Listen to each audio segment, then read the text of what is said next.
Now, ladies and gentlemen, I direct your attention to the start-finish line. I give you our Grand Marshal for the day, Mr. Stephen Briley. Gentlemen, start your engines.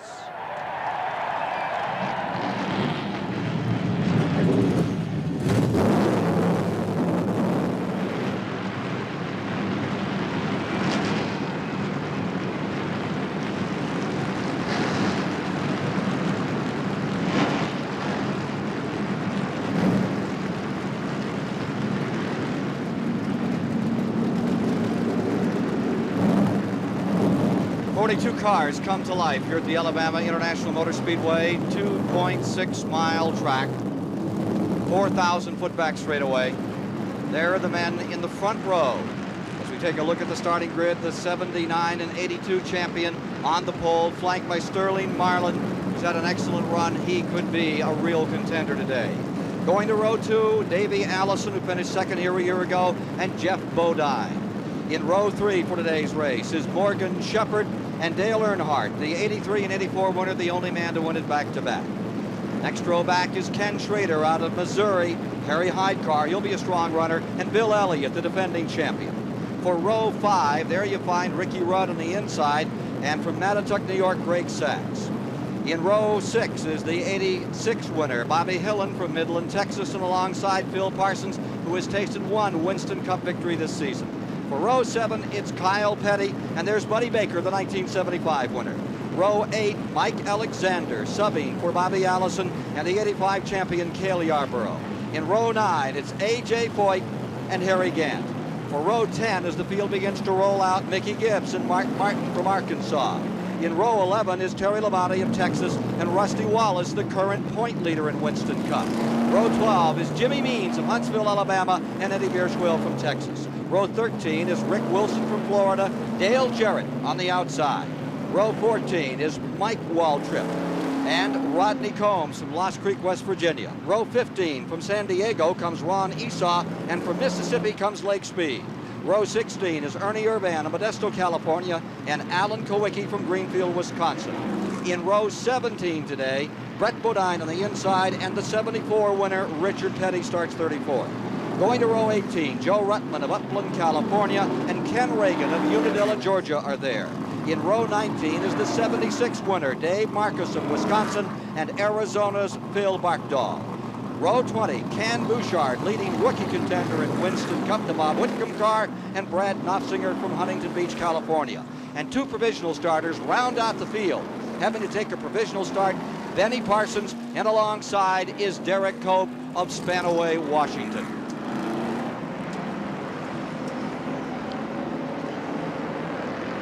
We'll be back to take a look at this field as they come down for a green flag in just a matter of moments here at Talladega, Alabama.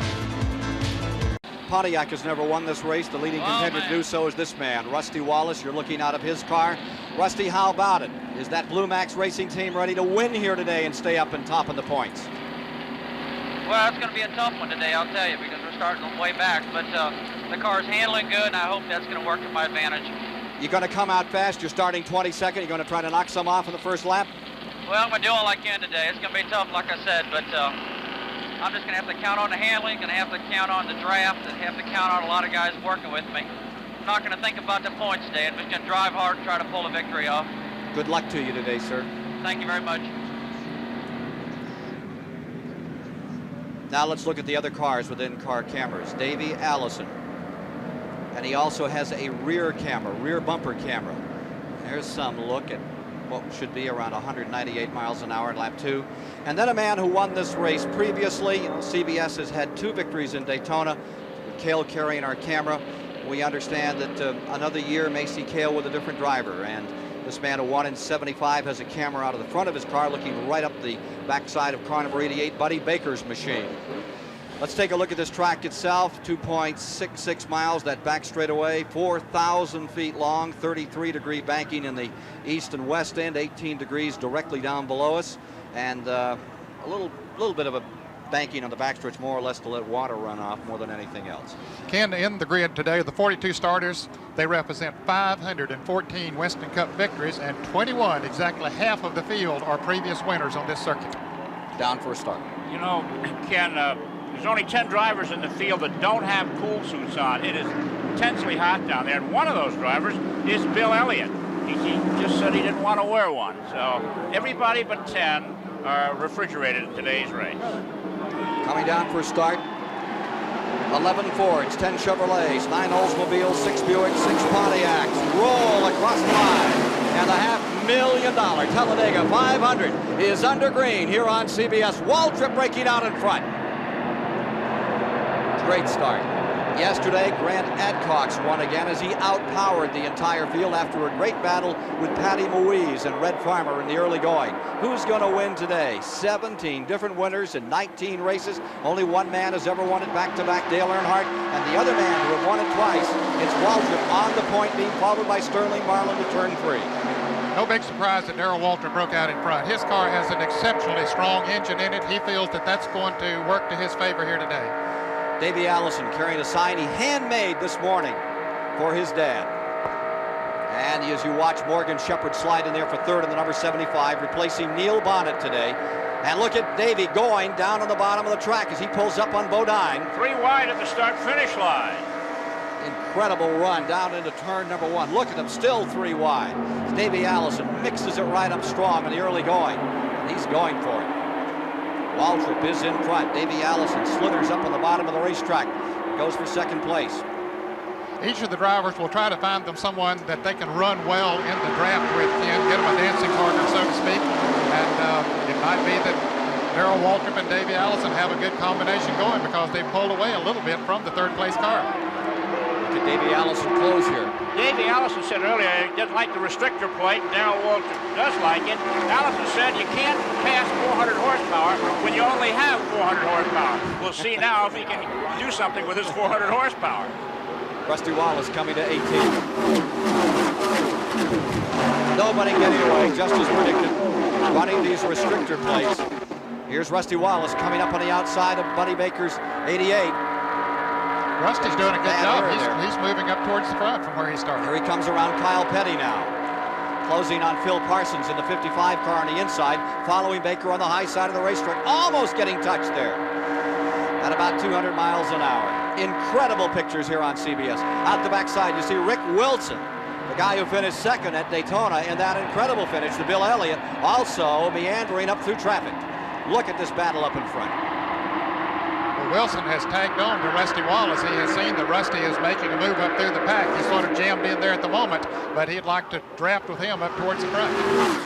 3 laps complete of 188, and here's Bodine on the inside. Bodine dramatically falling back out of the draft, and another position picked up by my lights. I think we have him at the 14th now as Wallace continues to follow Buddy Baker. And this morning, Joey Knuckles, the crew chief on the 88, says you're going to see a lot of us today as we are walking up pit road.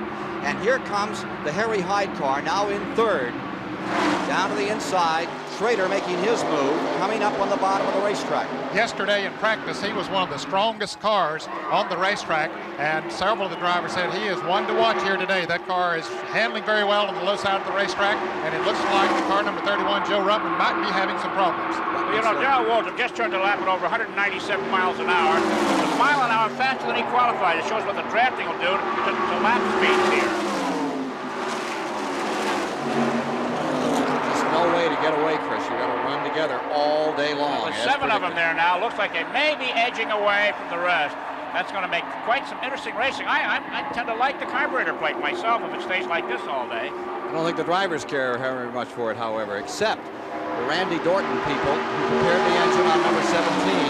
Is it the B&R folks that have the engine that really is in the 25 car? Yes, out of Winston-Salem, North Carolina. Randy Dorton, of course, is one of the engine people. They sort of all work together. B&R does a lot of the head work, and they really have come up with some strong engines. Putting a timer on this one to see what they are in the lap. Here's Allison on the outside of the white and black car. The red car, Schrader on the inside for second. Coming to the line, just out of the trioval. 49.1. 195 mile an hour average. Be interesting to see if Ken Schrader can nose again ahead of Darrell Waltrip. If he can, he'll be the only driver to lead every race on the circuit this year. He's the only one to have led every race, and if he pokes his nose ahead, he'll keep his record intact. Look at Wallace at 195 miles an hour, deployed on the inside Baker, up on the outside Ricky Rudd as he tries to go, and there goes Baker down to the bottom. Up to 13th is Rusty Wallace in the 27. What was that hand signal? He gave the driver behind him a signal that, okay, thanks for letting me slip into this place on the racetrack.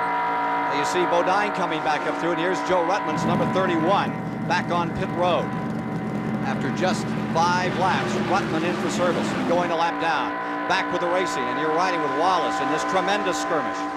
Here he is pulling up on the 86 winner, Bobby Hill, and number 8 on the bottom side. Ricky Rudd still directly in front of him. And up front, Waltrip and Schrader are hooked up and pulling away from the pack. While the others are running side by side for the 3rd position, that does allow them to pull away. That might be a very strong combination. Ned, what happens to the top speed when cars run side by side? There's more wide. Yes, and that, of course, scrubs more speed off because you're using so much more air. When one car is running directly behind the other, you're only using a small piece of air, and that lets you utilize the horsepower of both engines to slip through it. Regimental racing here at Talladega. You're watching it live. One miscue by any one of them. Running at over 190 miles an hour. 2 2/10 of a second separate first and 24th. That's tight. Look at that. Well, I see down on the inside there, Dale Jarrett's having a good run in the car number 1. He has come from 26th up to about 14th or 15th position. Ned, most of the cars are using the high groove this early in the race. Does that surprise you? I would think they'd be down low this early. Not really, Chris. They need to keep the RPMs of the engine up as much as they possibly can. They can do that better on the high side of the racetrack than they can down low. So that gives them a better shot off the turn. Wallace in heavy traffic. Mike Alexander has gone from 15th to 7th in the Bobby Allison car, and now you're in Davey Allison's car. Here he is right there fighting with Sterling Marlin. Davey Allison deployed 5th. Sterling Marlin is in 4th. Let's check in on Cale Yarborough coming up through traffic. He's on the bottom of the racetrack here. Let's take a look from his front bumper. That's what it is at ground level at 195 miles an hour is car number 11. You can see it just slide a little as the air gets beneath the Terry Labonte Jr. Johnson prepared car. Just in front of them, that black number 6, Mark Martin. Incredible pictures here on CBS, giving you an idea of just how tender these cars are to the touch at these tremendous speeds. They have to have a lot of confidence in each other, Ken, to run as close together as they are running at well over 190 miles an hour. The cars are very manageable when they're out there by themselves, but when they get in the draft and you start affecting the air, then it's a different situation. You really have to be on your toes and concentrate fully 100% all the time. You never know they were going substantially slower right now than they did a year ago today. The pole speed was 196.274 in the slowest qualifier, 187.3, a separation of 8.9 miles an hour between the fastest and the slowest man. Unless you're sitting here with a stopwatch, you'd never know it was a slow race. The front 2 are pulled away about 1 1500ths of a second away from the 3rd place car. So Darrell Waltrip and Kenny Schrader, the draft is working for them. Dale Earnhardt currently in the 3rd position. And going 4th, Sterling Marlin, 5th, Davey Allison, 6th, Bodine, 7th, Alexander, 8th is Baker at the present time. 9 laps complete of 188 this time by. Rusty Wallace has scooted from 22nd to 12th. All week long they've been playing catch-up on the Wallace's car. They've been in here at 4:30 in the morning. They are now, I believe, using their Watkins Glen engine. They just weren't getting the kind of power they wanted. Look at these 2 Chevrolets draw away. Chevy's only won this race twice, 77 and 84, with Allison and Earnhardt, respectively. We talked to Dale Earnhardt this morning, Ken, about drafting and what it does to engine temperatures when you're nose to tail like this. And he said that engine temperatures do go up. You got to pull out of the draft a little bit. He says when you do that in one straightaway, the engine temperature will drop 5 to 10 degrees. And we wonder if Schrader's engine is starting to get hot. He's running awfully close too, Walter, but that's the ultimate in getting the most speed is running that close. But yes, he'll have to pull out and get him a little fresh air every once in a while. From the pits, here's Dave Despain.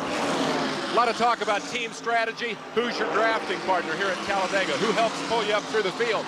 Rick Hendrick owns the lead 2 cars. Darrell Waltrip and Kenny Schrader. Wasn't hard for you guys to find a partner. Obviously, your strategy was plotted well in advance, and you knew this was going to happen, right?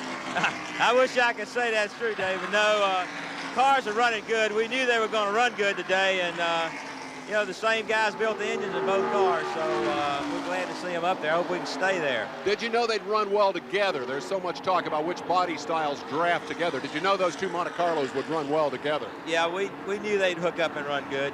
Jeff and Kenny did the same thing back here in the last race, so we were expecting them to hook up, and hopefully we can pull away a little bit. It's going to be a tough day, though. One quick one. Jeff backed up a little bit. Is he okay? He's coming back up now. Everything's all right. That's Rick Hendrick, who owns 2 of the top 5 cars on the racetrack. Waltrip and Schrader first and second, and you can see the rest of the field trying to catch up with them. We asked Kenny Schrader, currently second, what it takes to be a great race car driver. You've got to have a desire to just every time you get strapped in there, just to beat everybody else, not to go out there and run that race, but just to really trounce on everybody, you know, make them look bad, just whoop them big time. You need to know your car because, I mean, you're out there. It's like you and the car have to act as one, work as a unit together. You need to understand what makes that car work, and I think to understand it and having the desire, and then you've got it throughout your career. You have to have the brakes, so you've got the financial backing and the equipment and the personnel behind you that it takes to put all of it together.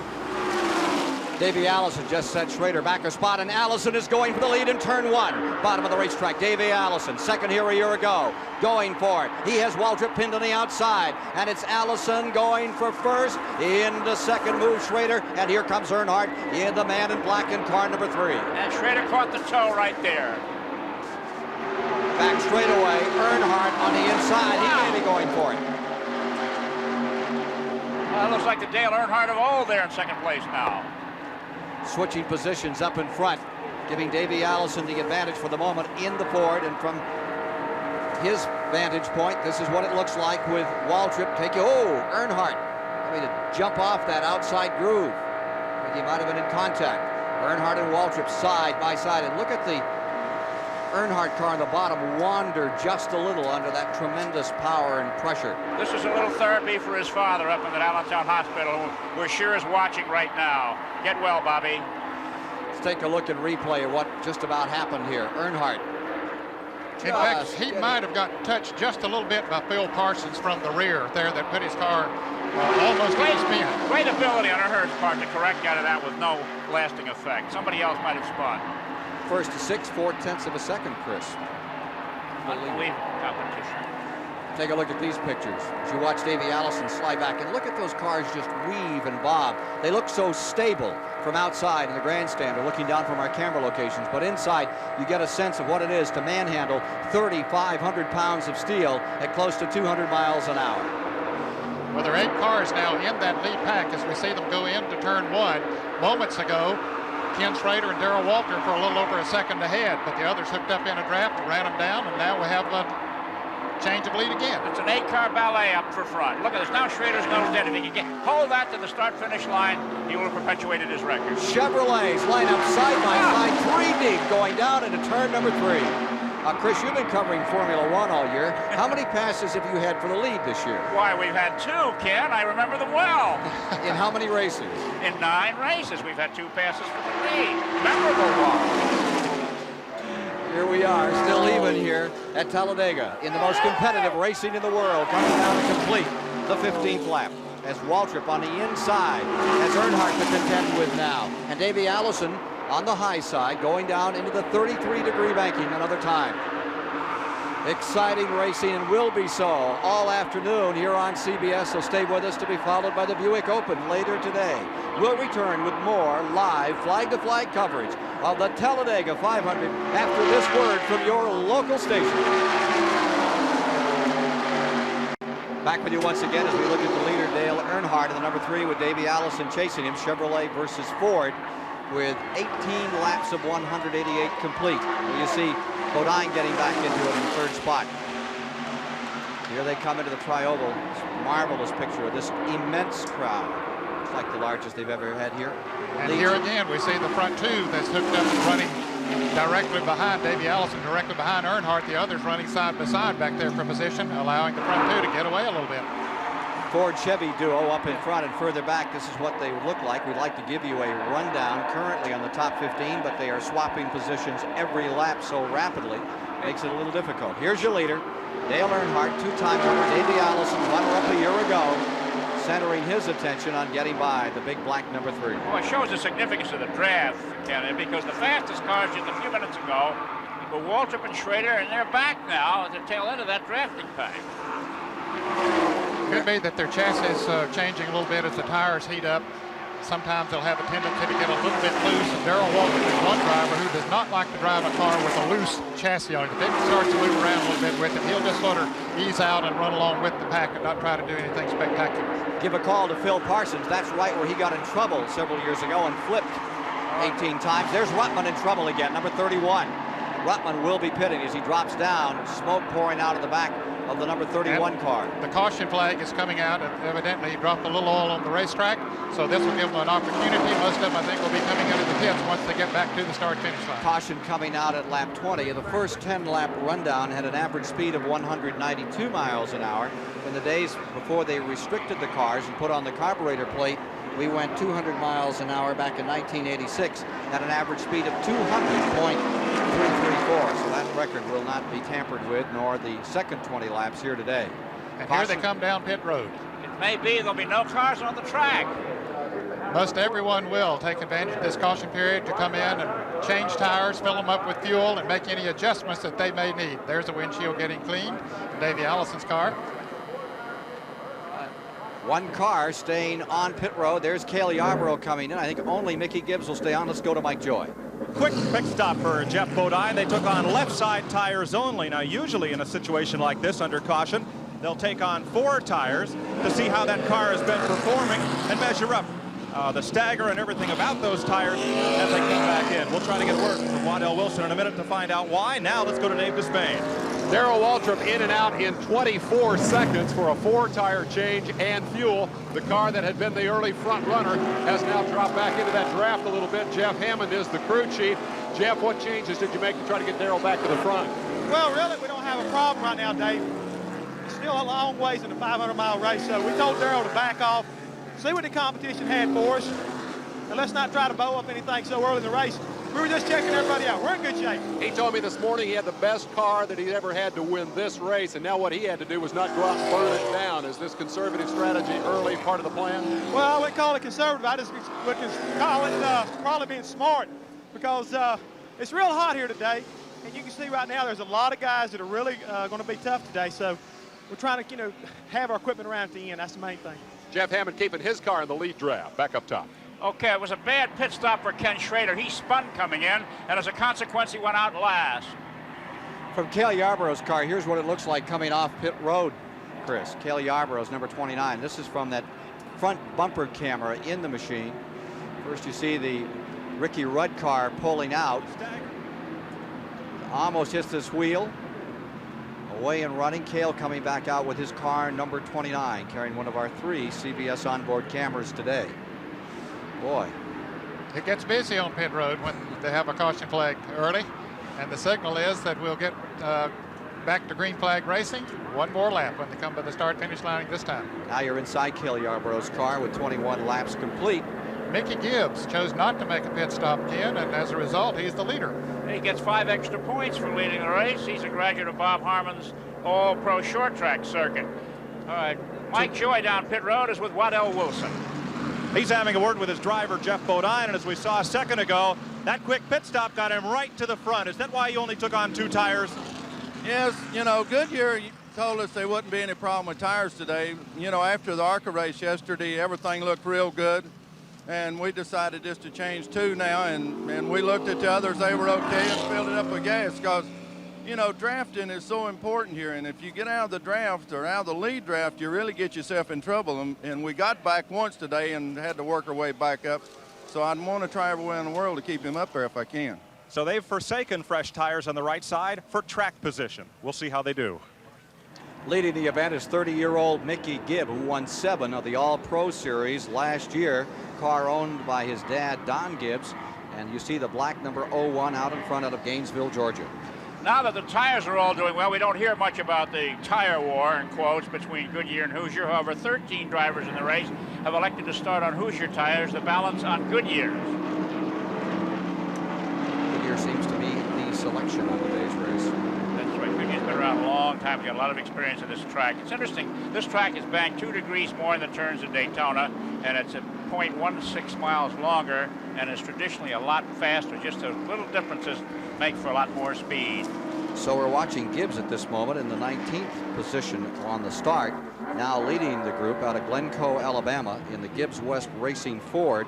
And I believe this is the same car that won at Daytona carrying the Elliott colors. This was a Bill Elliott car, this black number 01 that we see up in front with Bodine in second. Phil Parsons doing a grand job in third, Lake Speed in fourth, and Sterling Marlin in fifth. Ken, to help combat the heat here today, there is ice and cold towels in every third pit. Now that was put there. Now many of the teams have their own ice and towels and whatever they can do to help keep things cooler. The green flag waves.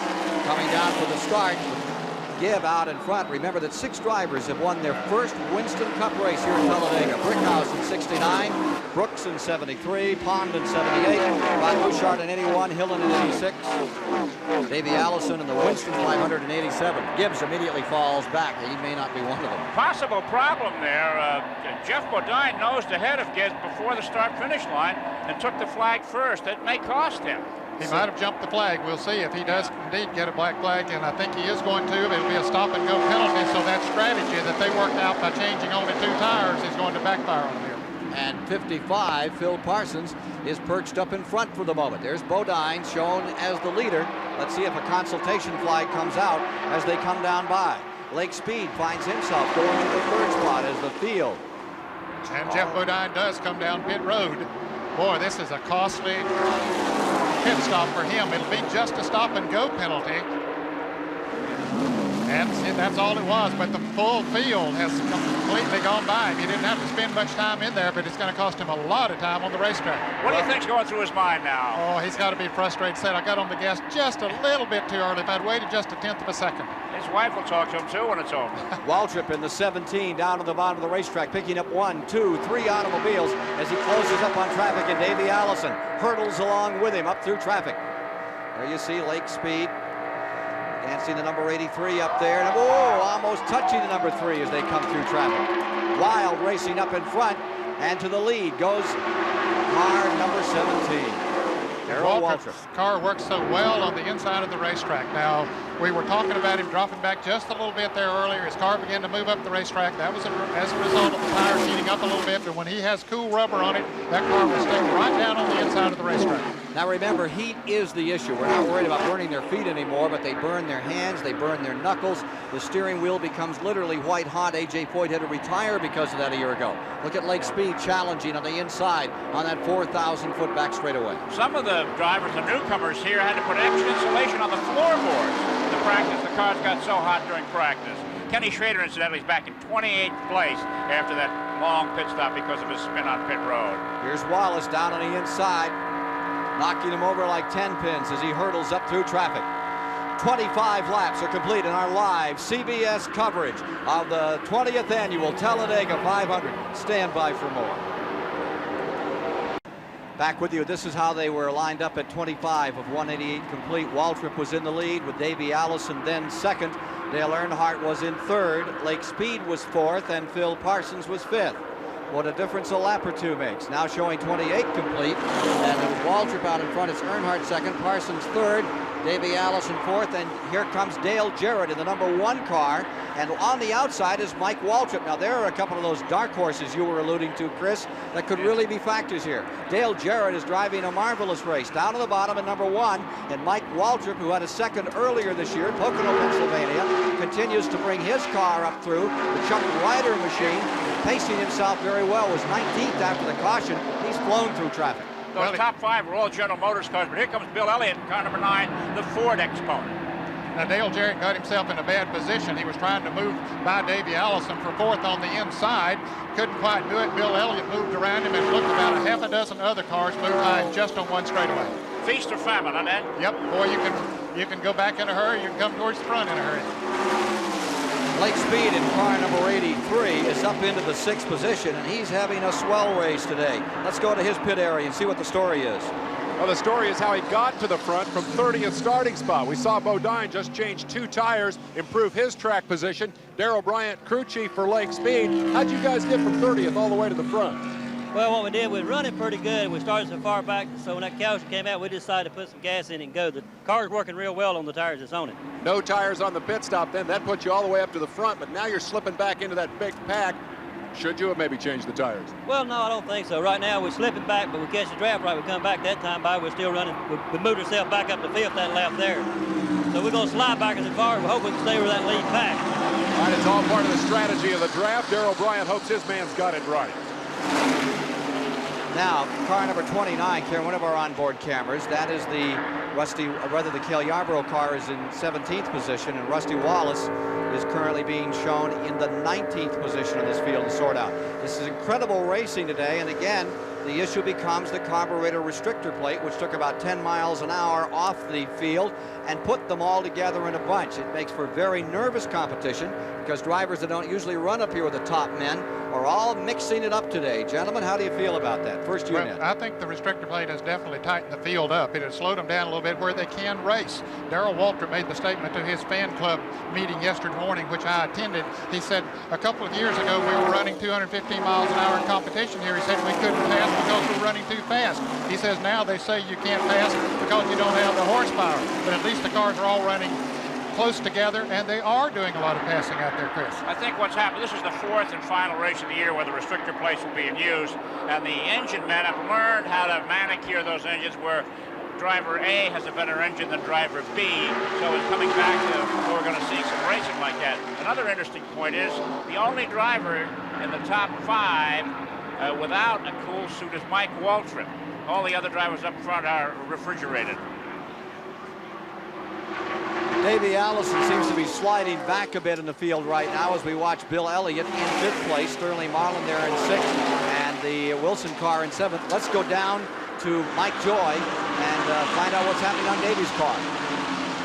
Well, Ken, Davey took on 4 tires on that last stop. We saw Jeff Bodine take lefts. Dale Earnhardt, some of the other leaders just took on rights. And team manager Robert Yates says that these tires are not quite as well balanced as the first set they had on. I don't mean wheel balance, but the relation of the right side to left side circumference, or stagger as we call it, is just not as good as the set on which they started the race. And also, to respond about your question on restrictor plate racing, I spent some time in the grandstand yesterday, and the fans were deriding it. They were saying it's turned Talladega from the fast speedway into a horse track.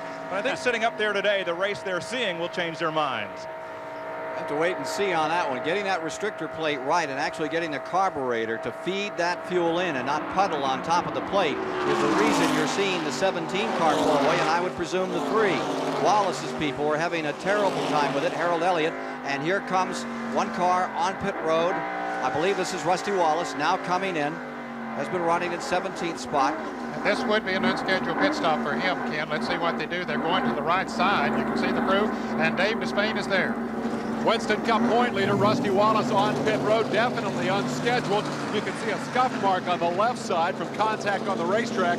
That is not the problem. The preliminary indication was a blistered tire. It appears that they don't know which tire it is, and they're going all the way around. They are going to be putting Hoosier tires on the car. It's Hoosiers off and Hoosiers on for Rusty Wallace, but it's a long and painful pit stop for the Winston Cup point leader. He'll fall way back to the back of the pack. And he will go one lap down, Dave Despain, as Darrell Waltrip comes by as Rusty Wallace comes out of the pits. There you see Waltrip and Earnhardt going by, putting Wallace a lap down, and you saw 24 and 2/10 seconds of frustration on the current point leader by just 3 points going into this battle over Bill Elliott. This could be a turning point for Wallace. Wallace had said earlier, and Barry Dotson had supported it, that they hadn't focused on these 4 super speedway races, but instead had really focused on short track and the medium range facilities. And now they wish they had done a bit more research on these facilities, these big tracks. But of course, they're moving next to Watkins Glen, New York, and he's been a winner there for the past few years. Here's Darrell Waltrip continuing to lead with Dale Earnhardt attached to the rear bumper with the number 3 car. We asked Darrell what it takes to win here at Talladega. You got to really maintain a little consistency. You don't have to be the fastest car here all day, but you certainly got to be consistent all day. Don't get a lap down for some reason. Stay in the lead draft if you can, but if you can, at least stay close enough to it that when a caution comes out, you can close back up. The other thing that's important to know is where the start-finish line is. I could be a 3-time winner of this race if the start-finish line was about 10 foot this further back toward turn 4. Ron Bouchard passed me here one year to beat me out. But knowing that start-finish line is way down there where it is a very important thing to remember when you get ready to try to take the lead or get ready to win this race. Coming back by car number 3, staying in the front position now. Dropping back is Waltrip. 4 cars blasting down into turn number 1, battling for the lead here in the Talladega 500. More in a moment. With 37 laps complete, Earnhardt was in the front position. In second spot was Darrell Waltrip. Third was Phil Parsons. Fourth was Davey Allison. And at that time, fifth was Bill Elliott, last year's winner. Rusty Wallace now running 20th in this event. There you see some facts on Wallace. The 1988 championship run. He came in here with a 3-point lead over Bill Elliott. He told me earlier, he said, Dale's a lot of fun to race, Earnhardt. He says, when I went to go by him recently, gave him the old salute, and I counted 1, 2, 3. And sure enough, when I got to 3, I felt him tapping my rear bumper. And he said, I looked up in the mirror, and I saw Dale smiling and just waving bye-bye. Well, they're good friends, but they are fierce competitors on the racetrack. They like to pull a lot of practical jokes on each other, and they like to nudge each other a little bit on the racetrack. It's fun too. I don't think any of us will forget 1980 Atlanta when Roger Penske brought Rusty Wallace in for a race. And he finished second at Atlanta. And the man who won that race that day? Dale Earnhardt. Dale Earnhardt. And when Roger Penske picks you, you know you've gone through quite a screening process. Still very high on him.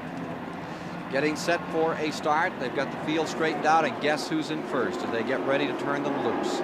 Man who won this race in 1985, one of the all-time giants of American stock car racing, hasn't won a race since 1985, but there he is, the great one from Timmonsville, South Carolina. Cale Yarborough is on the point, and Phil Parsons, the youngster who won his first race this year, is in second. And notice that car number 5 is being shown a lap down on the inside. Yes, he lost a lap during that unscheduled pit stop. He'll be trying to get that back now, Ken, on this restart. Let's see if he can do it. Third is Waltrip, fourth is Earnhardt, fifth is Elliott, sixth Labonte as we look at them here, seventh would be Greg Sachs, eighth is Alexander, ninth is Davey Allison, 10th is Michael Walton, 11th is Sterling Marlin, 12th is Ken Reagan, and 13th is Lake Speed. As they turn them loose, back under green at lap 74 of 188 to be run here on the 2.6-mile high bank Alabama International Motor Speedway. Live on CBS Today with Chris Economaki and Ned Jarrett alongside. I'm Ken Squire, bringing you the action of one of America's great stock car classics.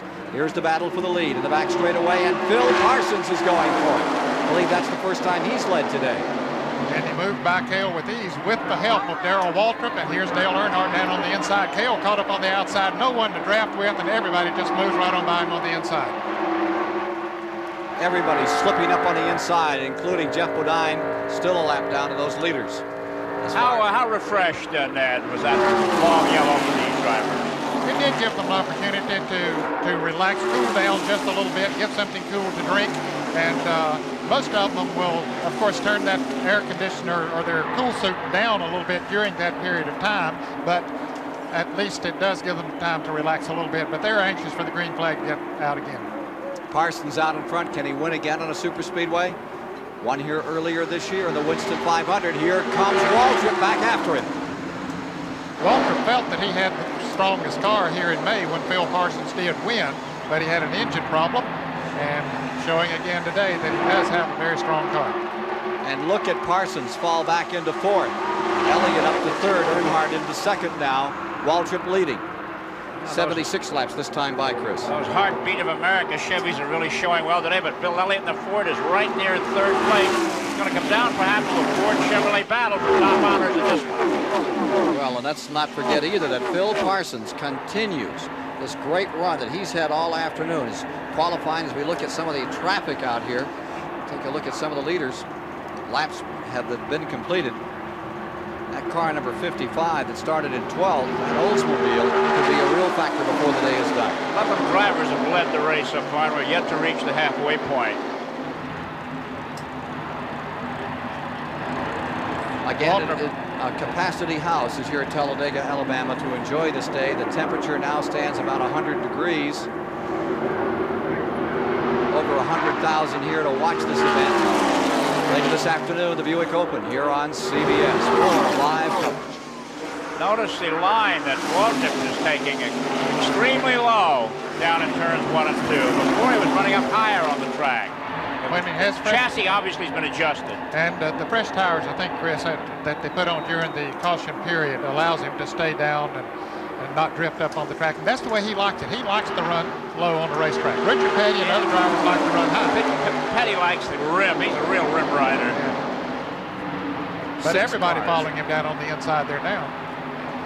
6 cars in the lead lap, 7 laps in the pack, 1 car Bodine a lap down. Okay, let's take a look at Rusty Wallace. A moment ago was making a move. He's behind the 0-1 and he's motioning for somebody to come with him. I want to pass. That's Ken Schrader behind him. He said, I want to pass. Come on with me. And he did. Well, here he is.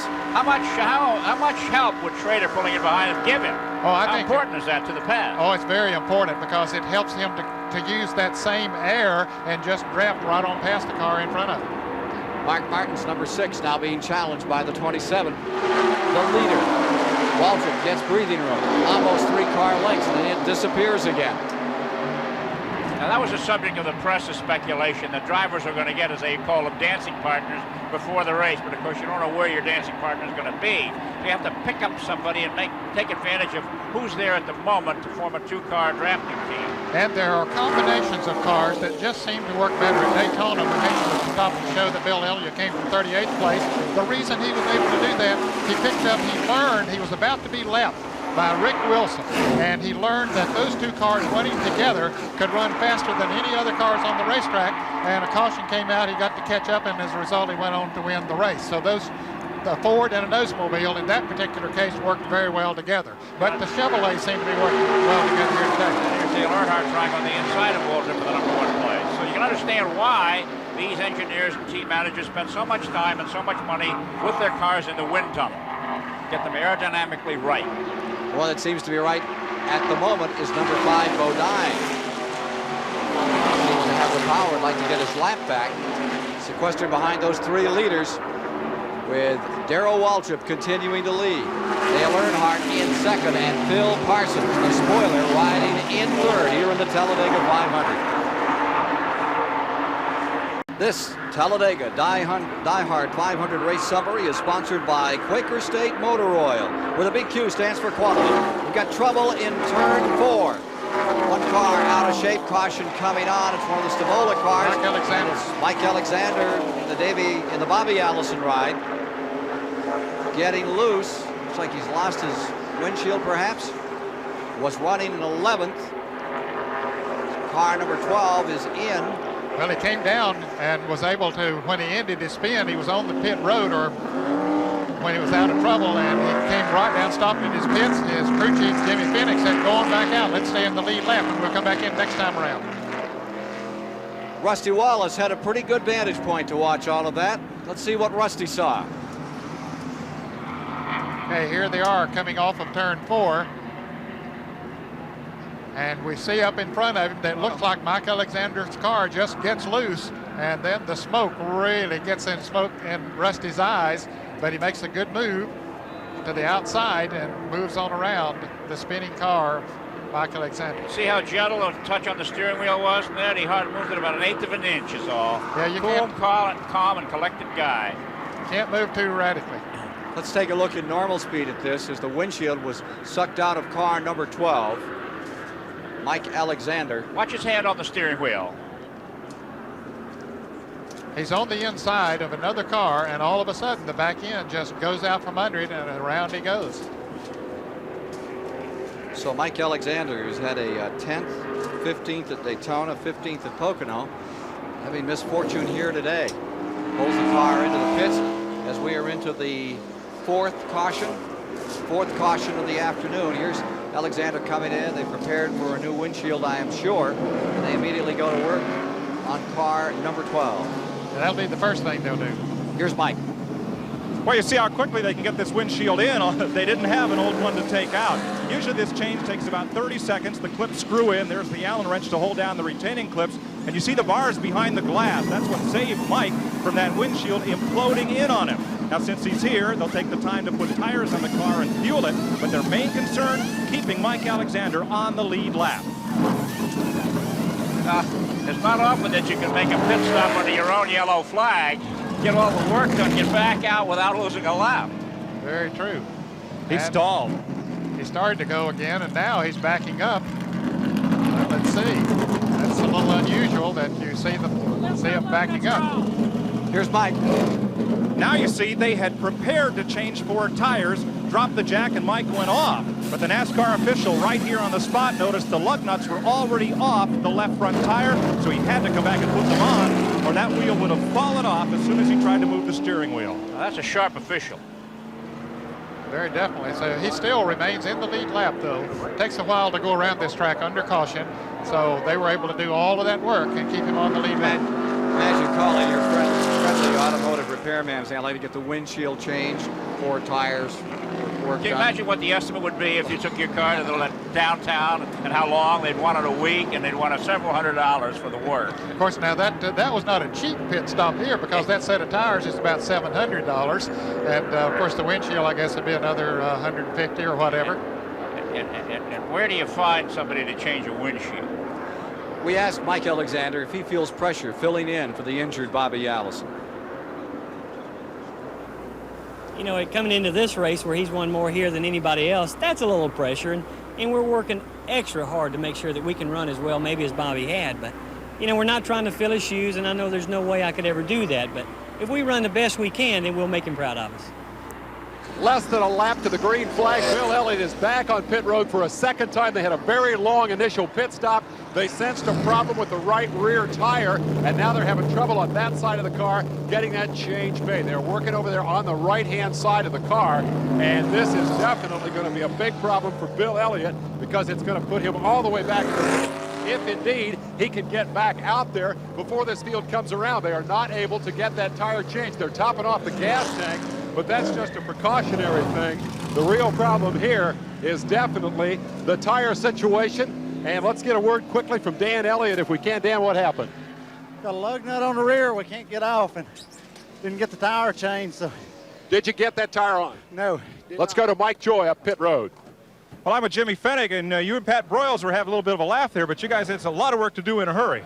Yeah, I think he lost it, or somebody got close to him and tagged him maybe. I don't know. We don't know for sure, but the windshield come out, then we had to put 4 new tires on right away, and we got a little miscommunication in the pit there, and he pulled off without the lug nuts on the left side, so we called him back, but everything's going all right. You're still on the lead lap? Still on the lead lap. And Bobby, hurry up, buddy. We miss you. Okay. That's Jimmy Fennig, crew chief for Bobby Allison, Mike Alexander, the relief driver. As we reported earlier, Bobby Allison is on the mend, and that's really good news. Under caution, continuing under a yellow flag here at Talladega, Alabama. Coming down for a start to complete 87 laps. With Darrell Waltrip first, Terry Labonte second, Blake Speed third, Michael Waltrip fourth, Ken Schrader fifth, Mark Martin sixth, Davey Allison in seventh, Phil Parsons eighth, Cale Yarborough in ninth, and Greg Sachs in 10th. Cale, who has only finished 2 races all year, in 9th position on this restart. And Jeff Bodine down at the bottom trying to get his lap back. Waltrip cuts across immediately to the low side of the racetrack and draws away. 17. He has done this several times. He really has a good transmission to ratio that really works for him on these restarts. You know, here we had Bill Elliott knocking on the door for the lead. Now Bill is at the other end of this lineup, way back next to last. On the 4,000-foot back straightaway in our live coverage here on CBS of the Talladega 500 for the 20th time. Watching car number 20, Mike Waltrip, making some very good moves once again this afternoon. Darrell Waltrip out in front, and his 6'4" brother is up into the top spots now, showing third. And there's Rusty Wallace in the white and green car. Boy, look to the eye of the needle picking up machinery here. Really did. He went from high down to low. Dave Despain.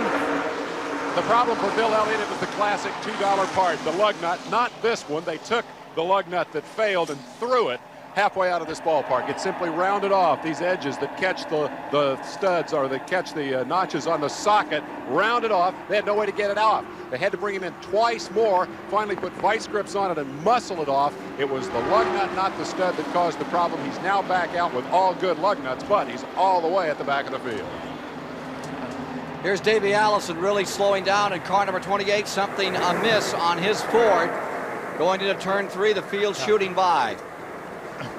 Davey Allison, this is CBS. Can you tell us what's going wrong out there? Might be a little bit noisy in there for Davey to hear. Davey, what's wrong? Can you hear us? I would say that something has gone wrong with the engine on his Ford, and he'll be coming into the pit area, unfortunately, for Davey. 3 blown engines the last 4 races for Davey Allison. Such a frustration. But feeling so good about the fact that his dad is on the mend and seeming better every day. Well, he's making that wide looking turn, and yes, he is indeed heading into the garage area. Davey Allison retiring from the 20th annual Talladega 500, and there is the Ruttman car smoldering another time today. Well, that's been an ongoing smoke screen. That car is painted hot pink and cranberry. It's sponsored by a figure salon. Slender, you were joking with Joe about his uniform the other day being hot pink and cranberry. Not racing colors, really. Well, you can see Davey Allison has brought his car into the garage area, pulled it up behind his tow truck, and out of it for the day. Unfortunately, that's a very disappointing position to be. This is sort of the low of a race driver's life right now. Here's Dave Despain. Well, the Allison family has certainly had its troubles here over the last few weeks and months, but they've pulled together. Deborah Allison, Davey's wife, the problems continue on the racetrack. What did Davey say? Well, something broke, but they don't know what it is right now, so they went in the garage area to try and find out what it was. How has the family held up through the entire ordeal with your father-in-law, Bobby Allison? We've been supporting each other, trying to help each other out, just doing the best we can. Bad luck like this doesn't help a bit to cheer things up, does it? That's Deborah Allison, frustrated as her husband pulls into the garage area. Car number 5, as you saw coming to the line, a yellow flag has just come out, a caution flag as Davey Allison gets out, and Bodine has made up his lap. Davey Allison walking away from car number 28, the Harry Ranier car. Unfortunate moment for Davey Allison and for Harry Ranier and company. Lucky break for Jeff Bodine, nosing ahead just at the last moment to get the lap back. Very heads-up driving. What that means to the uninitiated viewer is that the pace car would get in front of the actual leader of the race, who was right behind Jeff Bodine. He'll go clear around the track and get on the tail end of the lineup, picking up about 90. Here he is on his way around. Gets back to the tail end. Bodine just coming across the start-finish line.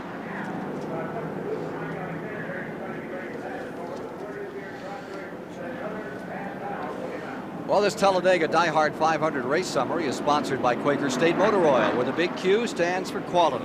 Always has and always will. As we're under caution once again with 91 laps complete here today, back at 85 laps, here's how the standings look. Waltrip was then in front, Terry Labonte in second, Lake Speed in third, Mike Waltrip in fourth, Ken Schrader in fifth. Taking a look further back, Mark Martin was in sixth, having a great day. In the seventh spot, then was Davey Allison, followed by Phil Parsons, Cale in ninth, and Greg Sachs was in 10th. Had 12 different leaders, 17 official lead changes, and it's a very slow race today at 160.234. And 5 cautions for 16 laps have been unfurled with 3 cars out of the race. Rudd, Shepard, and now Davey Allison retiring with engine trouble. So that brings you up to date on the Talladega 500 from a statistical side. As we look down the back straightaway, you see Waltrip first now at 92 laps complete. Schrader second, Waltrip third, Parsons fourth, Terry Labonte fifth, Lake Speed sixth, Cale is seventh, Mark Martin eighth, Bobby Hill in ninth, and Rick Wilson 10th. You know, 2 laps short of the halfway mark and only 3 cars out of the race is a tremendous testament to the people who build and maintain these cars. Incidentally, the yellow flag is for the oil that spilled out of Davey Allison's car on the back straightaway, and they get that mopped up. Chris, we'll have the green flag. It's so easy to overstate these cases, and particularly for guys like you and I that grew up doing short track races and full of hyperbole, but this is really an outstanding event today. It's one of the best stock car races, maybe the best of the year so far. And believe me, the series that I've been covering, what a refreshing change. Here's Mike. Ken, this is Davey Allison's car, and he's already out of it and gone up into the trailer. He's extremely overheated from the run here today. He won't get much rest, though. The cool suit in Mike Alexander's car has failed, and that's like driving down the road with your power steering going on. If it breaks, the car becomes very hard to steer. When your cool suit lets go, you become half again as hot as you would have been without it. So Alexander will have to come out of Bobby Allison's car, and Davey's been tapped as the relief driver. We'll catch up with him out on pit road in a few minutes. Coming by, completing 93 laps as we work to the halfway point where there is a $10,000 bonus. That comes on lap 94 of this occasion. And Ken, there are still 28 cars in the lead lap at the halfway point. 28? You sure you've counted right? Yes, sir. That's really a lot of cars. Absolutely incredible. We'll be back with more after this word from your local stations here at the Alabama International Motor Speedway. This word from your local station. Back with you at Talladega, and after the midway point, 252 miles deep into the race, here's how they stand. Waltrip is in first, Schrader second, Michael Waltrip third, Phil Parsons fourth, Terry Labonte rides in fifth. In sixth is Lake Speed. Cale Yarborough is seventh. Mark Martin to eighth. Bobby Hillen is in ninth, and Rick Wilson is in 10th. Now, about that 10 grand, you've got to get that money under green, Ned. Yes, so, you can't pick it up by being the leader under the caution. So the fifth lap after the green flag comes out is when somebody will be the recipient of a $10,000 additional prize. Coasting and collecting is out, huh? That's right. Yep. And I'll guarantee you that every one of those drivers who are up there in position to get that money know about it too. Their crews have out there in that Haviland Star Thunderbird though, because she was really running good, and I think we had a real good shot at winning the race. But we're not going to hold any grudges against that. We're just going to get ready for the next one and go try to get in. Now here, the rap on the Fords has been that the Fords didn't run as well with the restrictor plate. Did you find it that way, or could you move up as long as you had somebody to go with? Well, there's some Chevrolets out there that were definitely stronger, but we weren't giving up, and we thought we had something for them at the end of the race. We were just waiting until the end of the race to make a couple adjustments, and then we were going to be in great shape. I guess the best news, we've been informed that this morning your dad left the hospital and is headed home. Well, I'm not real sure about what's going on yet, because everything's kind of been jumbled up, but we'll try to get this race over with, and then we'll go find out how everything's going. Thanks, Davey. He'll climb in for Mike Alexander. There's a little bit of height difference. Does that concern you? He's the shortest guy here. Well, I'm not real worried about that. There's only a couple inches to separate them, so Davey should fit in the car pretty well. Thank you, Mike. Waltrip first, Schrader second. Phil Parsons now pulls that black and white Oldsmobile up into third. Back to fourth goes Michael Waltrip, and in fifth is Lake Speed. Here are the leaders. 105 laps to be completed, this time by Waltrip, trying to be the first man to win the Talladega 500 3 times. Kenny Schrader doesn't have as much drafting experience as a lot of drivers in this field, Ken, but he is doing a masterful job of drafting out there now. He's doing the right things that lets those two cars pull away from the rest of the field. He's staying close on Darrell. When he goes into a turn, he gets down just a little bit lower than Darrell. That's hard to do sometimes because Darrell runs so low on the racetrack. But he keeps his car down. If this car was going up, it would have a tendency to pull both cars up and to slow them down a little bit. So he is really doing a great job of drafting. I'm just wondering the view that Ken Schrader has, the back end of Darrell Waltrip's car, that he'll know every little nuance of the back of that car. Averaging 193 miles per hour here at the present time. The leader is Darrell Waltrip on our live coverage of the Talladega 500. With 108 laps complete here at the Alabama International Motor Speedway, Ned Jarrett, Chris Economaki, yours truly, Ken Squire topside, Mike Joy, Dave Despain covering the action live here in the pits. And let's take a look now at the standings back at 104 laps. And they've stabilized for the moment pretty much. Waltrip leading, Schrader second, Parsons third, Michael Waltrip up to fourth, Lake Speed in fifth. The second five in the field is Terry Labonte running that sixth spot, followed by Rusty Wallace now in seventh, Rick Wilson in eighth, Dale Earnhardt in ninth, and Kyle Petty rounding out the top 10. Ken, the interval between first and third last time around was 6.87 seconds. Now Waltrip and Ken Schrader are running away from the pack at the rate of 1.4 seconds a lap. They're building the interval when they have a clear track. They are going for the green. Waltrip, the 79 and 82 champion, staying just in front of Missouri's Ken Schrader, but a change further back. In the third position at this point, in that big flock of automobiles, there you find a little different situation. And the man that's come up is the man in black, the only man to win this race twice back-to-back, the 1983 and 84 champion. Dale Earnhardt now finds himself running in third behind this pair. You see them drawing away. Earnhardt coming along through the tri-oval is maintaining third with Phil Parsons in fourth. Then you see Mike Waltrip in fifth, Lake Speed in sixth. And here's Cale Yarborough. Cale Yarborough working away on car number 44. There's Bill Elliott trying to move in alongside of him. Remember that Cale at the present time being shown in 10th. He can look in his mirror and see the car number 9 of Elliott pulling up. There's Rick Wilson right there with him. Car number 4. Cale picked up the draft with the car number 44 of Starting Marlin and whistled right on by the car number 4. That's the effect of the draft. He whistled right by him. Bill Elliott, who was 28th a while ago, is now 13th. Sterling Marlin in the 9th position. Cale now being shown 10th right behind him in that number 29 car. See, I told you those fans were creating a little breeze by getting up and doing a little waving. Yep. Flags, hats, shirts, whatever. Rusty Wallace having his problems now. Big crack. We've got one car in trouble. Ken Reagan at number 77 sliding to a halt. Caution is out. That is just off of, just as you enter pit road, as a matter of fact, is where he is. He's on pit road now, coming back down to the inside. This is the break Wallace needs to get that windshield change. We'll see if they can do that in kind of in a decent span of time. And Davey Allison may take advantage of this stop to move in and replace Mike Alexander in his father's car. And Bodine will get a chance to get back up into it here. Coming back to the line, Waltrip already on pit road, and here's the entire covey of cars coming in. I don't believe they'll change the windshield on Rusty Wallace's car. I believe they'll need to get a little worse than that. Maybe they will. We'll just have to wait and see. Let's stay with him for a moment and see what happens with Rusty Wallace. Can they get a change? Story of the point leader, car number 27. Can they get a change, Ned, in one lap on the yellow? Let's go down there right now. Davey Allison, a quick word with crew chief Jimmy Fennig. What they've decided to do on this stop is change 4 tires and add gas. Send Mike Alexander around the track 1 lap to stay on that all-important lead lap of cars. And next time by, he'll drop off onto pit road and they will make the driver change.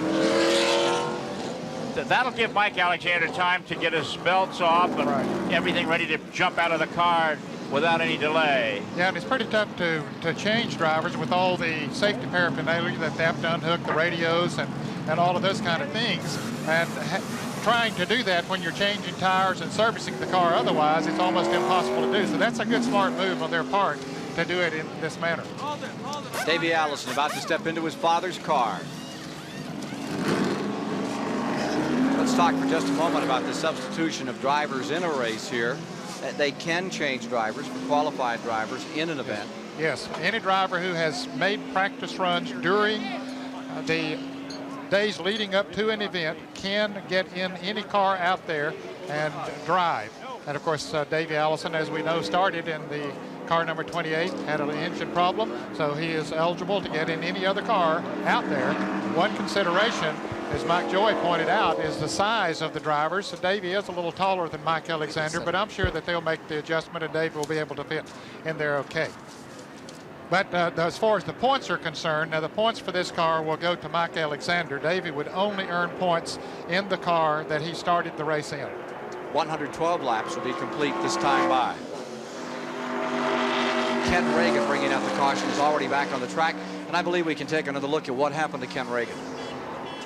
Turn 4.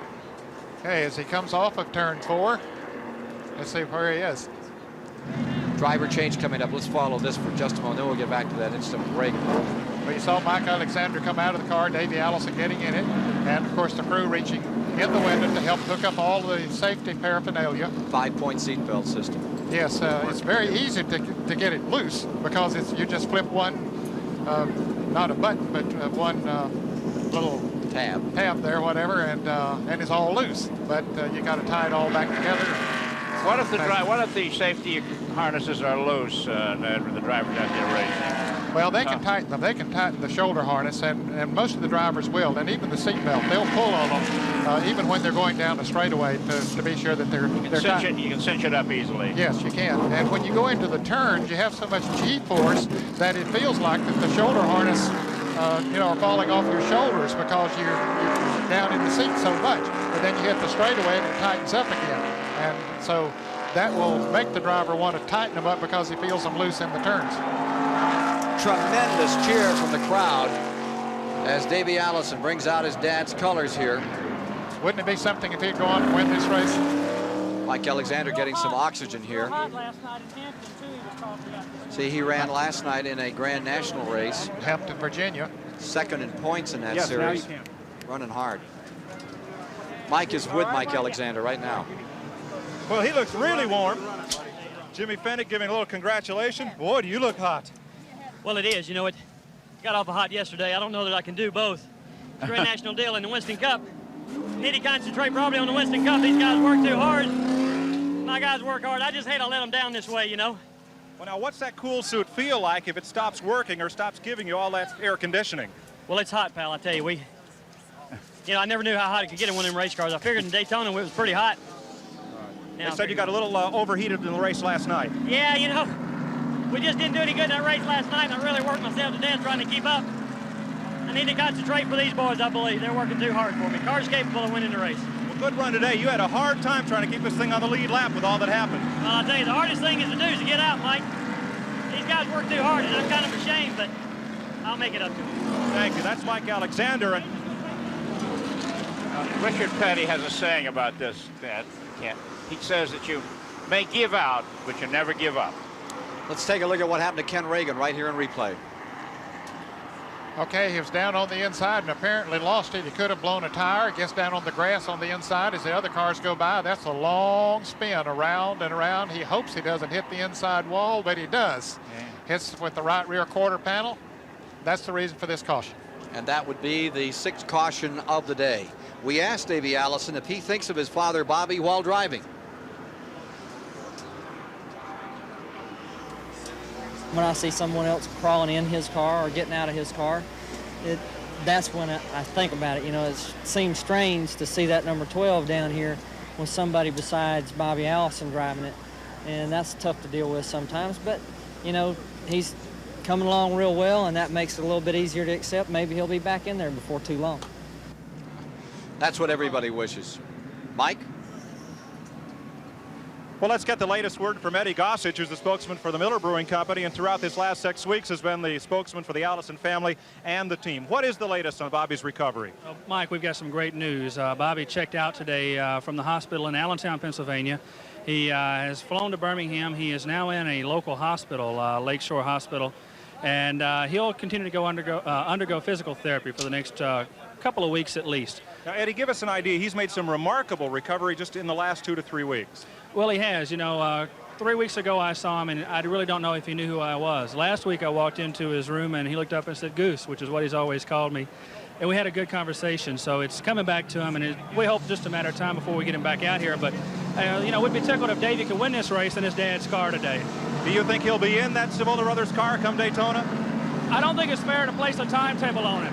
Only time will tell, but, Bobby Allison, he's going to be back in a race car eventually, I believe. So we'll just have to wait and see and keep our fingers crossed and, say our prayers. And that's what everybody here along pit road in the garage area thinks, that if there's anybody that could come back, it is Bobby Allison. Mike, I agree with you 100%. I raced against Bobby Allison towards the end of my racing career in the mid-'60s when he was just getting his start, and have been good friends with him over the years and seen his accomplishments. He's one of the toughest athletes that you'll ever find in any sport, and I believe that he will be back in racing again.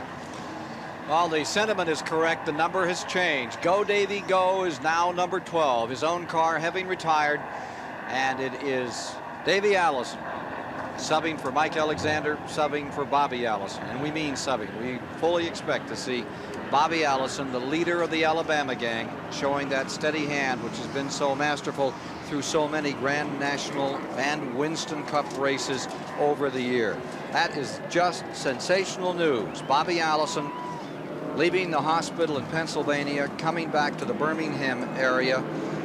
Couldn't have it better than that, Chris. You know, when he went into that hospital, the hospital didn't realize what a magnificent following Bobby Allison has. They had to put on extra telephone operators. They had to rearrange their visiting schedule. They said it looked like a garden center. There were so many flowers and so forth, and get well messages sent up there for Bobby Allison. Nice to know that he's back home. And Judy and the rest of the family wants to thank all the fans out there for their prayers and their support, the cards and the letters and everything during this very difficult period for them. They put out a wonderful advertisement in many of the racing publications over the past week to thank all the fans and said there's no way we can do it, so we ask God to thank you for us. Here's Dale Earnhardt leading in this Talladega 500, now 115 laps deep this afternoon. It has been an incredible race. It's been fun to watch. The competition, just marvelous. And the restrictor plate, which is not a favorite subject with many of the competitors, has turned this into an event which has had them wheel to wheel and shown the precision driving which these people are so capable of, and which is the history of them on short tracks. They've really turned this into a short track type of event. Green is out. They take 116. Schrader is right behind. Car number 3, Earnhardt, as they dice into turn number 1. Southern driver leading, and 2 Midwesterners in second and third places in this race right now. Here comes Waltrip back there in the orange car. He tried to move under Wallace, and Wallace closed the gate. Yes, he did. He moved right down on in Waltrip's groove where he normally runs on the inside. Earnhardt out in front. He too trying to be the first man to win this race 3 times. Ken Schrader, who has never finished better than 11th, that in his first year here in 1985. And here comes Rusty Wallace closing ground. Cracked windshield and all. That doesn't seem to be a factor at all. Not at this point. If it doesn't get any worse than that, it won't affect his performance here this afternoon. And he is definitely on the close. Well, he has Darrell Waltrip right on his back bumper, and they're picking up and drafting together. Now, here's the test of whether Waltrip has the horsepower and the ability to get by Wallace. And up until this caution flag, he could have done that. Doesn't seem as though he can now. Waltrip in 4th, right there. Right on his back bumper. They are picking up the leaders, drafting together. They are gaining on Dale Earnhardt and Kenny Schrader. Waltrip hitchhiking with Wallace. Now pulls out alongside and goes for 3rd. Boy, he's got power. Gone. Randy Dorton and company, they put the engine together in that one. Wallace look at him go to 2nd. Wallace looked over his left shoulder and actually was surprised to see him go by, I think. Well, I'll tell you, that car is very, very strong. Look at him. He's going to take the measure of Earnhardt here in a moment with ease. Back to the lead, Darrell Waltrip. See Earnhardt ducked out of there so as not to get dropped to 3rd. Right in. He's a Sharpie. I'll tell you, this reminds me of, I think it was 82. And he won, what, 107 of 108 laps in this 188 lap race. Like that. I mean, he really put on a show that year. And he still had to fight it out in the last lap, but he dominated. I bet you Darrell Waltrip would much prefer to have Rusty Ken Schrader in his mirror than Dale Earnhardt. Yeah, I would think so, because they had pulled away from the field and were gradually building a big lead before this last caution came out. And Darrell liked the way that Ken Schrader was drafting on him. Not that he might not like Earnhardt, but he knows Earnhardt can be a little more intimidating back there. Ned, you were mentioning earlier about Schrader's inexperience in drafting, but he's been masterful out here today. He hasn't put a wheel outside of the line at all. He stayed right in the draft, right in the way, ridden it perfectly. He has ducked out, taken in some air, pulled it back in another time when he needed to. Yes, he has. He's done all the right things. And it looks like Bill Elliott might be having some problems. The car number 9 slowed as he went into turn 1. He was running in the deep pack of cars that were running for the 3rd or 4th, 5th, and 6th positions, and Elliott just all of a sudden dropped down to the inside of the racetrack. Back to about 19th or 20th spot, bottom of the racetrack, out of turn 2. Look at this gaggle of cars continuing to squabble out here for that 3rd position. Just incredible racing. 4th position. If Elliott's in trouble, why, this is a great break for Wallace in the point standing leading to the national championship. I'll tell you very close in the tally. I'll tell you who else seems to be in trouble. I think Michael Waltrip has slowed down. I thought I saw him coming in slowly. Jeff Hammond, crew chief. Yeah, well, Michael Waltrip is coming into the pits right now, so car that had run very well here today. Been up in the top 5 there for a while. Ran second for a while. Michael Waltrip on pit road. Meanwhile, the 3 leaders through lap 120. Reagan is in. There's Mike Waltrip's car down. Looks like a tire problem, and he's away. Yeah, he's going to have to hurry to not go a lap down. He's has made a good pit stop, and the leaders are coming off at turn 4 as Michael Waltrip comes down pit road. However, they have the luxury of drafting, and they have their speed up, so it's going to be close as to whether Michael Waltrip goes a lap down or not. Well, there he goes down toward turn number 1, and here come the leaders through the tri-oval, and they may take him down very shortly here. Meanwhile, Bodine is blocked onto the back of Parsons. 4th and 5th, and there are those 3 leaders going down into turn 1, right at the bottom of the track. And note that Waltrip went down, but everybody else did too. They all have that capability with those Chevrolets of running the low side, the short way around the racetrack. Oh, that's great racing. Back in the pack, Davey Allison and his father's car is up to 22nd position now. Phil Barkdahl is currently 10th, his best finish ever. Probably take Davey a little bit of time to get used to the setup on that car. That's a front steer car on the car number 12 that Bobby Allison has perhaps done more to help design and work with over the years than any other driver. I believe that Davey, on the Fords that he runs, I think they are rear steer. Not a great deal of difference in the way the car feels, but a little bit of difference in the way that it handles in the turns. Barkdahl had finished 22nd here in 1985. He was 10th on that restart. Look at this. Down to the inside comes Earnhardt. We're going to have a squabble right to the finish to decide the Talladega 500. This Talladega Diehard 500 race summary is sponsored by Quaker State Motor Oil, where the big Q stands for quality. 12 different leaders, 23 lead changes. Slow Talladega 500 at 154.520. And you see the reason right there. 6 cautions for 23 laps. Only 4 of 42 cars have retired from this race. And they are Rudd, Shepard, Davey Allison, and Joe Rutten. Davey Allison is now subbing in his father's car, number 12, and is currently being shown in 20th position overall in the event. Report on Mike Waltrip next. Ken, it's the first indication of tire trouble we've really seen today, but for the blown tire that put Morgan Shepard in the wall. Mike Waltrip's left rear tire had a tread separation, throws it way out of balance, and his car came into pit lane. Here's Dave Despain. Bill Elliott had a great opportunity here today. He was qualified 8th on the field with a strong car. Rusty Wallace, the point leader, was way in the back with a car that didn't look very good. Wallace leading by just 3 points over Elliott in the standings. But now, caution on the racetrack. Elliott has a broken valve spring. Ken? Well, still another caution coming out here today. This race winds its way toward conclusion in a very slow manner. This will be the 7th caution of the afternoon here in the Talladega 500. None of them, thank goodness, have been for any serious incidents. The most serious has been the Ken Reagan situation. We see Mike Waltrip skirting around those leaders in a hurry, trying to get a lap back. I think he's going to do just that and get back with that lead pack. He will as they come into the pits. That'll allow him to cross the start-finish line ahead of them, as Rusty Wallace did earlier, so that will let him get his lap back. Very heads-up driving by Michael Waltrip. There's debris on the back stretch, the reason for this particular caution. So it will bring the field all back together another time as Wallace comes in. Car number 27. What a charge he has put on. But we've seen his car being handled by this number 17, by the 3 car of Earnhardt, the 25, being driven this afternoon by Schrader. Waltrip certainly in and out quick on this yellow flag. There's Davey Allison's number 12 that had been in 20th up in this lead lap.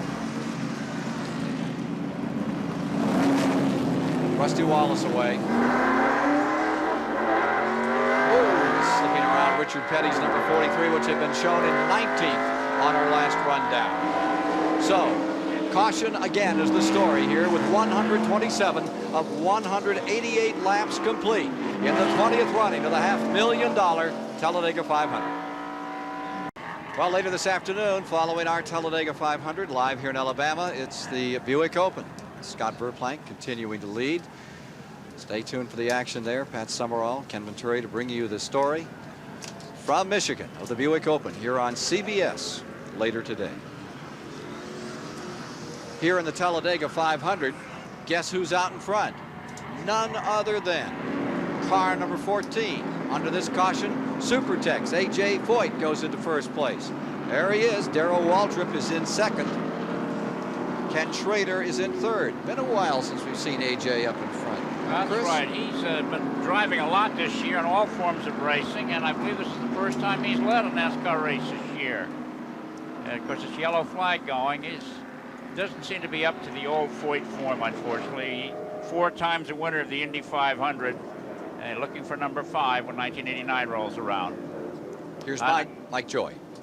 Well, they're a bit happier here in the Mike Waltrip pit as he got his lap back on that caution flag. This is one of 9 teams using a pit management race system set up by Nova Computer Systems out of Nashville, Tennessee. James Graves is operating this terminal for the Mike Waltrip team. Here are the individual lap times for each lap. We're at lap 129. This lap is running. It's a caution flag lap. That last pit stop for gas took 5.1 seconds, so it's now been 2 laps since they've pitted. On the right side tires, they have 17 laps. The left sides have been on there for 9 laps. Their next pit stop should come about lap 174. They can go 44.4 laps on a tank of fuel.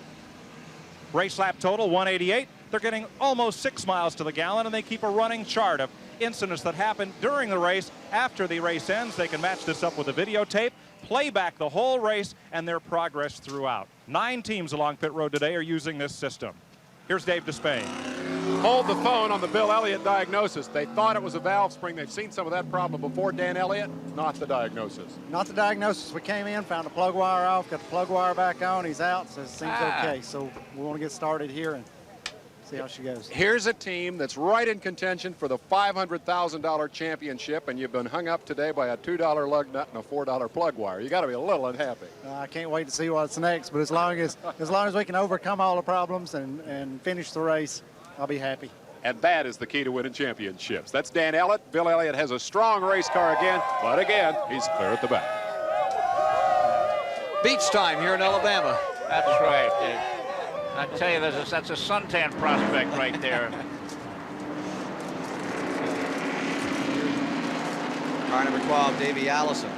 Right behind Bill Elliott, so it's a much nicer way to spend the afternoon there. Yeah. Watermelon in the south. You can't beat that. Yeah.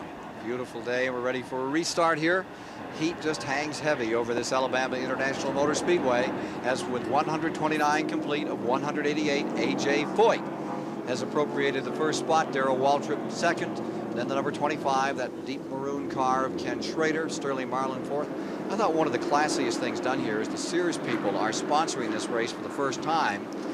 And they changed the announcement prior to the start of the race and dedicated the event to Bobby Allison. That was very nice. Nice gesture on their part. Coming down for green. And Darrell is in a real hurry to say bye-bye to AJ. Pulls up, he looked at him on the outside, now comes to the inside as they go to turn number 1, and once again Waltrip cuts her low and cuts her loose. Well, I'll tell you, that car just accelerates so well. No one has a chance when he has some open ground in front of him. He just motors on. Pulling up on the outside there, you see Schrader. Let's see if he'll take the shot going into turn 3. I would presume that he would. Indeed he does. And he draws with him. Yeah, he'll want to try to get up to Waltrip as quickly as he possibly can. There's Phil Parsons. Phil running very good. Schrader got a little high as he went into that turn. Now, maybe this last set of tires won't keep him down on the inside. We don't know. We'll just have to see. He went in there awfully fast, though, because he had the draft of Waltrip going into the turn. Schrader drawing a crowd along. Go up after number 17. There's Phil Parsons right there. Sterling Marlin in the 4th spot. Earnhardt watching to the inside in 5th, and Terry Labonte is back there in 6th. It's live from Alabama International Motor Speedway. One of the fun events we get to bring you every year. This has always been dramatic, but this year, with these restrictor plates on this track, it's made the driving intense. The competition door handle to door handle, so to speak. Really, A.J. Foyt took the green restart flag leading. He's back in 10th place now. Here's how quick things change here.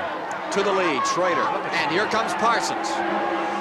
Parsons on the Superspeedway has done no worse than 3rd this year. He's looking good. Earnhardt, defending champion. There's the story. You get out of line and you go backwards. Look at Schrader's back to 4th now, going to 5th, and perhaps to 6th.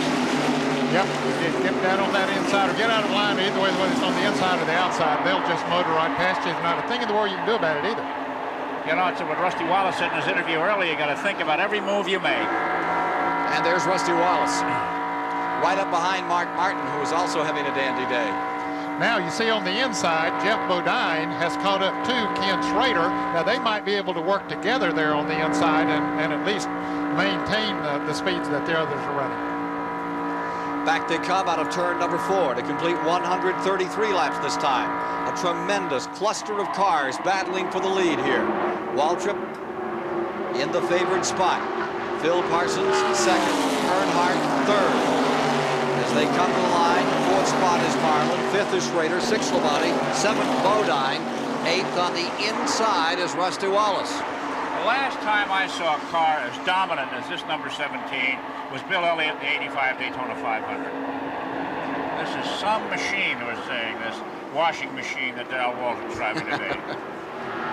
Well, he's hung the rest of the field out to dry thus far. The question is, can he continue in that manner, Chris? Back straight away, and Phil Parsons edges ever closer to his 2nd Winston Cup victory. I think he's been hiding in the weeds some of today. He stayed right there in 2nd and 3rd. And now he's really to show that he's ready to go. Back he comes through the tri-oval, banked 18 degrees. When you walk down it, you think about what the 33-degree banking must be. It really gives you the sensation of steepness here in the tri-oval. Cale Yarborough's car, number 29, being shown as 11th. Looking at Rusty Wallace. Our front row starter, Sterling Marlin, who has really not been a factor in the race until now, is in the top 5, lying 4th in car 44. Now from that camera up under the front bumper, here goes Cale down to the inside. Looks like he's got Rusty Wallace going into 3. Yeah, he picked up a draft and just moved right on around there for a moment. And we wonder if his windshield is that cloudy or is that our camera lens. We had a great driver years ago who wore thick glasses, and every time the track got dusty, it looked as though he sped up. And the reason was he couldn't see the dust. Everybody else was slowing down, and he was going at the same speed. Well, you see, that's that bumper camera all the way down to the ground, about 4 inches up.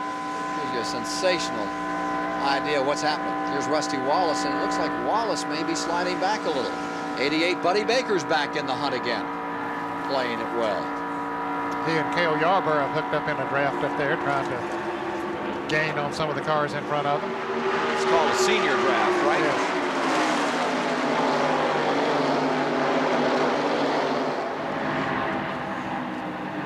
Phil Parsons running right here with the leaders, coming down out of turn number 4 in 2nd spot behind Waltrip. Won his first ever Winston Cup race here at Talladega in May. The question to him was how it felt to record that very first win. This is something that I've wanted to do for 25 years.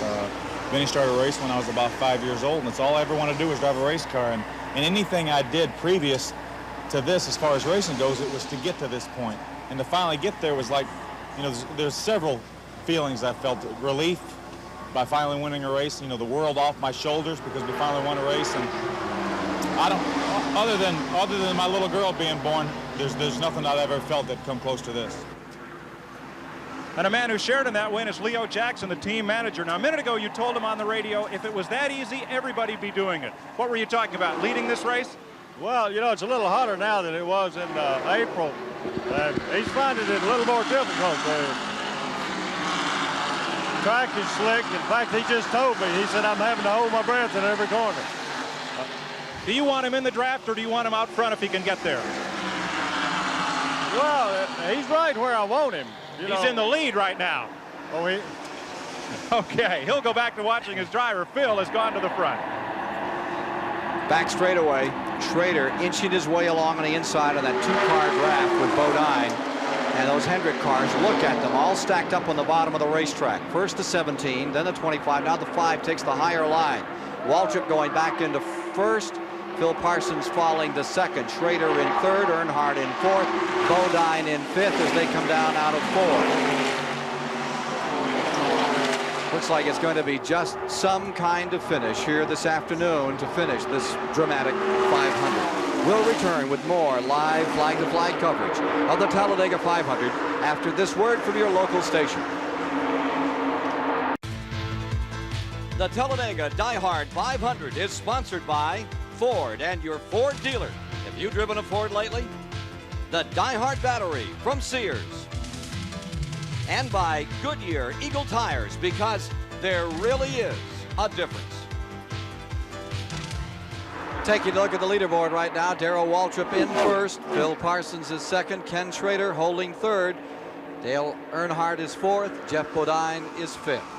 And taking a look at the second five out here, Sterling Marlin is showing sixth, Labonte seventh, Bobby Hillen is in eighth, Rick Wilson is in ninth, Mark Martin is in the 10th position. Here are the leaders, and the whole story is up in front. You always want to go back and get those stories further back in the field, but man, this is not the day. The story has been right up there in front in these top 10 positions all afternoon. There is so much good racing going on all over the racetrack, and particularly up for the first 10 or so positions. It's just hard to move away from those. You can see some of that going on right there as they battle trying to go in 3 deep, but decides not to do that. Let's go to the pits and Mike Joy. Well, Ned, I'm in the garage. Ron Esau in the Buddy Arrington car. Ron, what are you doing in here? Well, the panel sweatshirt car just had the side window blow out. We didn't have a replacement. We're trying to get something put back in so I can get it out and get some more experience. This is Buddy Arrington's car, and they're a little bit underfunded here. This right side window is an aerodynamic vise to prevent the cars from flipping at speed at Daytona and Talladega. They built one, but they didn't have the time or resources to bring down a spare. So this window's been taken from another race car. Joey Arrington and the crew hastily applying it, trying to get the West Coast drivers some more track time here at Talladega. Ron Esau, a West Coast driver, wanting to make it big on the Winston Cup circuit. This is his first run here at Talladega. He was doing a good job up until he had that misfortune. Interval getting to be fairly good size from fourth back to the fifth place car, number 5 Bodine. Number 1 Dale Jarrett scooting around the outside, picking another spot up. He's been running on 7 cylinders since about the 100-mile mark. You know, this race has been so close and so hard fought that the leader has never had a chance to settle down. Right now, Dal Waltrip is turning laps at almost 194 miles an hour, and it's been that way since the green flag dropped, with the exception, of course, of the yellow flag period. This is the hardest fought race for the lead I can remember seeing in a long time. They certainly have to go flat out to stay up there, no doubt about that. And Ken, as you mentioned, those 4 cars beginning to pull away a little bit, as we saw a lot of the others back there running for the 5th position, running side by side earlier. Now they've decided maybe we need to get in a straight line before that foursome gets too far out in front of us. And that foursome, there's about to be a change for second place. Indeed, Schrader is on the inside, going wheel to wheel with Phil Parsons in the number 55. And you noticed how Walter pulled down to the inside. He saw Schrader coming. He would like for Schrader to be the man up there on his back bumper. He moved down to the inside, so hopefully Schrader would pick up his draft, but he was not able to do it. And Earnhardt comes to third. And on in the back, Bill Elliott, who was 29th a while ago, has just moved into the top 10, and he's on the move. Front 4 come around a complete 144 of 188 laps this time by. Back in 5th, Bodine still leads that pack. And there is Richard Petty a little further back in the pack. Richard Petty being shown currently as 19th. We asked Richard Petty about the uncharacteristically poor season he's had thus far in 1988.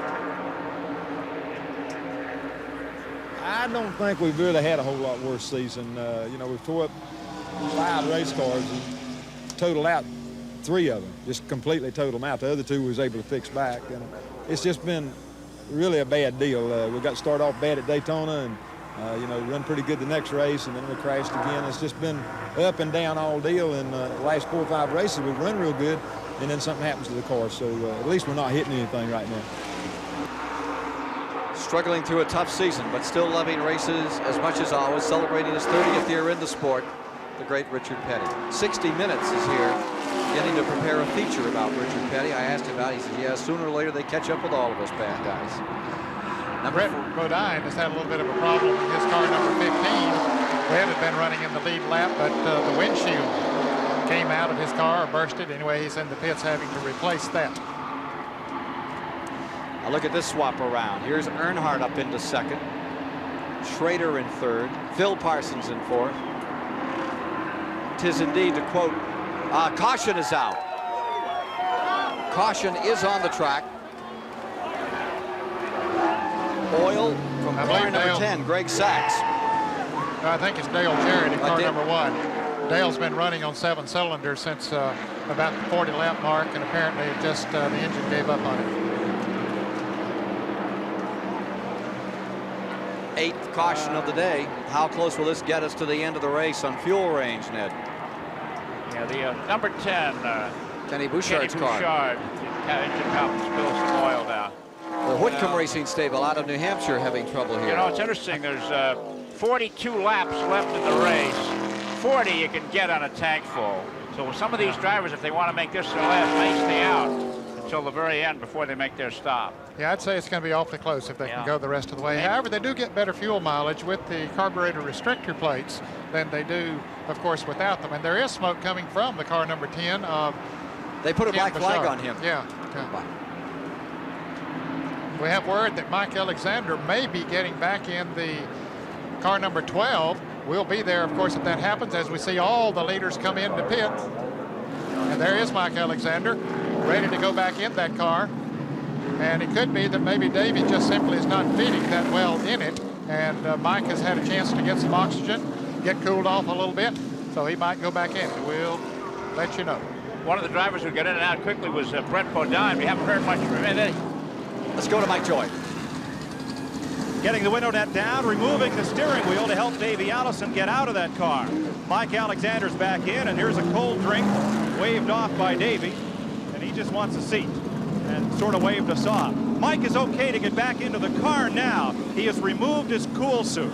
That was the problem. It was not functioning. So now without it, with just his regular fireproof driver's suit, he'll be a little cooler. And Davey was feeling the effects of the heat just a bit in his own car. And now that he's out of this machine, take a pause to get his breath.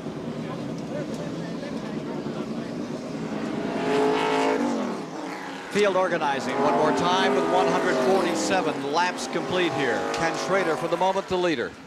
Oh, Brett Bodine was in for 2 minutes and 18 seconds to replace a windshield. He's about ready to renew with that team for another 3 years. We'll be back for more of the Talladega 500 after these messages. This Talladega Diehard 500 race summary is sponsored by Quaker State Motor Oil, where the big Q stands for quality. Standings at 147 laps complete of the 188. Schrader first, Wallace second, Rick Wilson's Olds in third, Jeff Bodine's Chevy in fourth, Mike Waltrip back to fifth. Showing in the second 5, Bobby Hillen is there, the 86 winner, Darrell Waltrip, 2-time winner, Dale Earnhardt, a 2-time winner, Bill Elliott, defending champion, and Sterling Marlin. In the race summary, 14 leaders, 27 lead changes, and we're eking along at 150 miles per hour, well off the record. 8 cautions, 28 laps, none of them for serious incidents thus far in the running of this $500,000 event. And there's the most interesting statistic of all. 42 cars started the event, and only 5 have retired. Make that 6 now. Dale Jarrett's car has just been pushed behind the wall. Dave Despain standing by with Harry Hyde. From interesting statistics, let's go to interesting characters. Harry Hyde, one of the legends in this game, has won 55 of these races, and it looks to me like you just rolled the dice trying to win your 56th Winston Cup race here today. Tell me about your pit stop. Well, our pit stops has been up and down. We've had some bad ones, we've had some good ones, but we're gassed and going this time. The tires look real good, David. They look like they'll go all the way. We've had beautiful tire wear. These Goodyear tires have just done a wonderful job today. Couldn't ask for a better tire.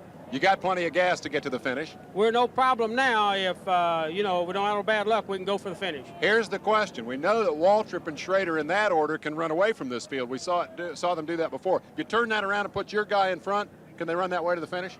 Well, I don't know. I'll have to see. This is the first chance we've had to look at it, so I'll have to see myself. We're going to try to hold the lead, and if we can't, we'll try to fall in on Waltrip and finish in second place. We'll be glad to get second if we can't have first. Just one more now. In general, these cars will run more than 100 miles on a tank of fuel now, won't they, with the restrictors? Right, yes. Most of them will run more than 100 miles. So everybody should be in good shape, would you expect? I don't see anybody having to stop for fuel. Well, Just, if there'd be a tire problem or somebody cuts one down or has a flat, it's the only thing I think bring him in the pits. Okay, my friend, thank you for your time. There's a guy that ought to know. Harry Hyde's been around this business 40 years. Ken? With guys like Buddy Baker and the great Bobby Isaac. Well, we'll be back with more of our live coverage here as we get set for the finish of the 20th annual Talladega 500 after these messages. Davey Allison has had a couple of rides today, and kind of like rolling up the windows, putting the full heat on, and having you ride around Alabama. Well, I had a couple vents in my car in the cool suit, and I didn't have to use cool suit very much in my car, but this car didn't have any vents in it and no cool suit either, so it's pretty hot in there. You know, they just didn't anticipate the heat for Mike today, and it's working on him, and it worked on me pretty hard, too. Okay, well, glad you're okay. How many pounds do you think you lost today? I guarantee I've lost at least 8 or 10 pounds, but first thing I want to say is hi to Mom and Dad wherever they are. Okay, thanks, Davey. Let's see if we can raise Cale Yarborough. He's having a grand day. He is running the lead lap 14th. Cale, do you read us? Cale Yarborough, Ken Squires, CBS Central, do you read us?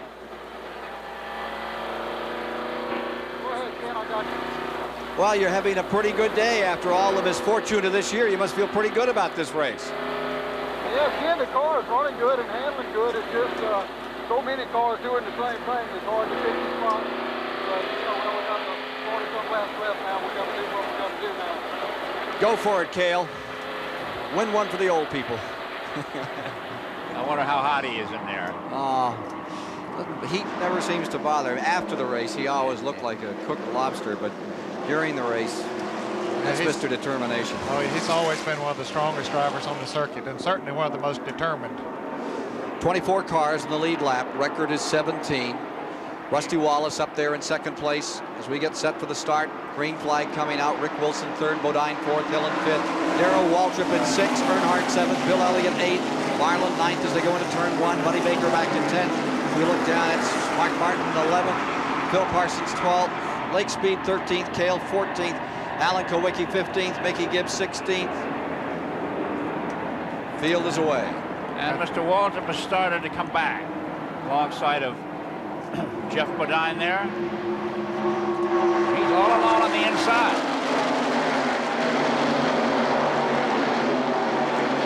Well, he sure gets a bite on the bottom of that racetrack. Here comes Wallace on the outside. The Harry Hyde car. Dave Despain just talking with crew chief Harry Hyde, who has this Ken Schrader car in the lead. Here's Rusty Wallace. And you notice the 25 of Ken Schrader pulled to the inside. He sees Waltrip trying to come up on the inside of car number 27, and he's wanting him to pick his draft up. That was a mistake on Rusty's part by moving out there. Gave Waltrip the room he needed. And 4 cars dive underneath here. Trying to find a way to sneak back in comes Rusty Wallace. And he has it here. Back to 5th, Wallace after running 2nd. And notice again that Rick Wilson in the number 4 car is in the 6th. 3 cars wide with Baker on the bottom. And number 17 going for the lead another time. It's Darrell Waltrip in 1st, Earnhardt in 2nd. Back to 3rd goes Schrader. That car is very, very strong today. It's handling very well, and it has plenty of horsepower. I'm talking about the car number 17 of Darrell Waltrip.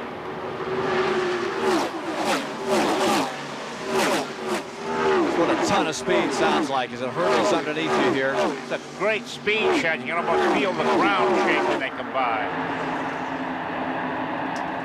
Bodine in a good position in 4th. And Wilson, who will mix it up with anybody, as he proved in Daytona at the Firecracker 400, on the end of that string in 6th position.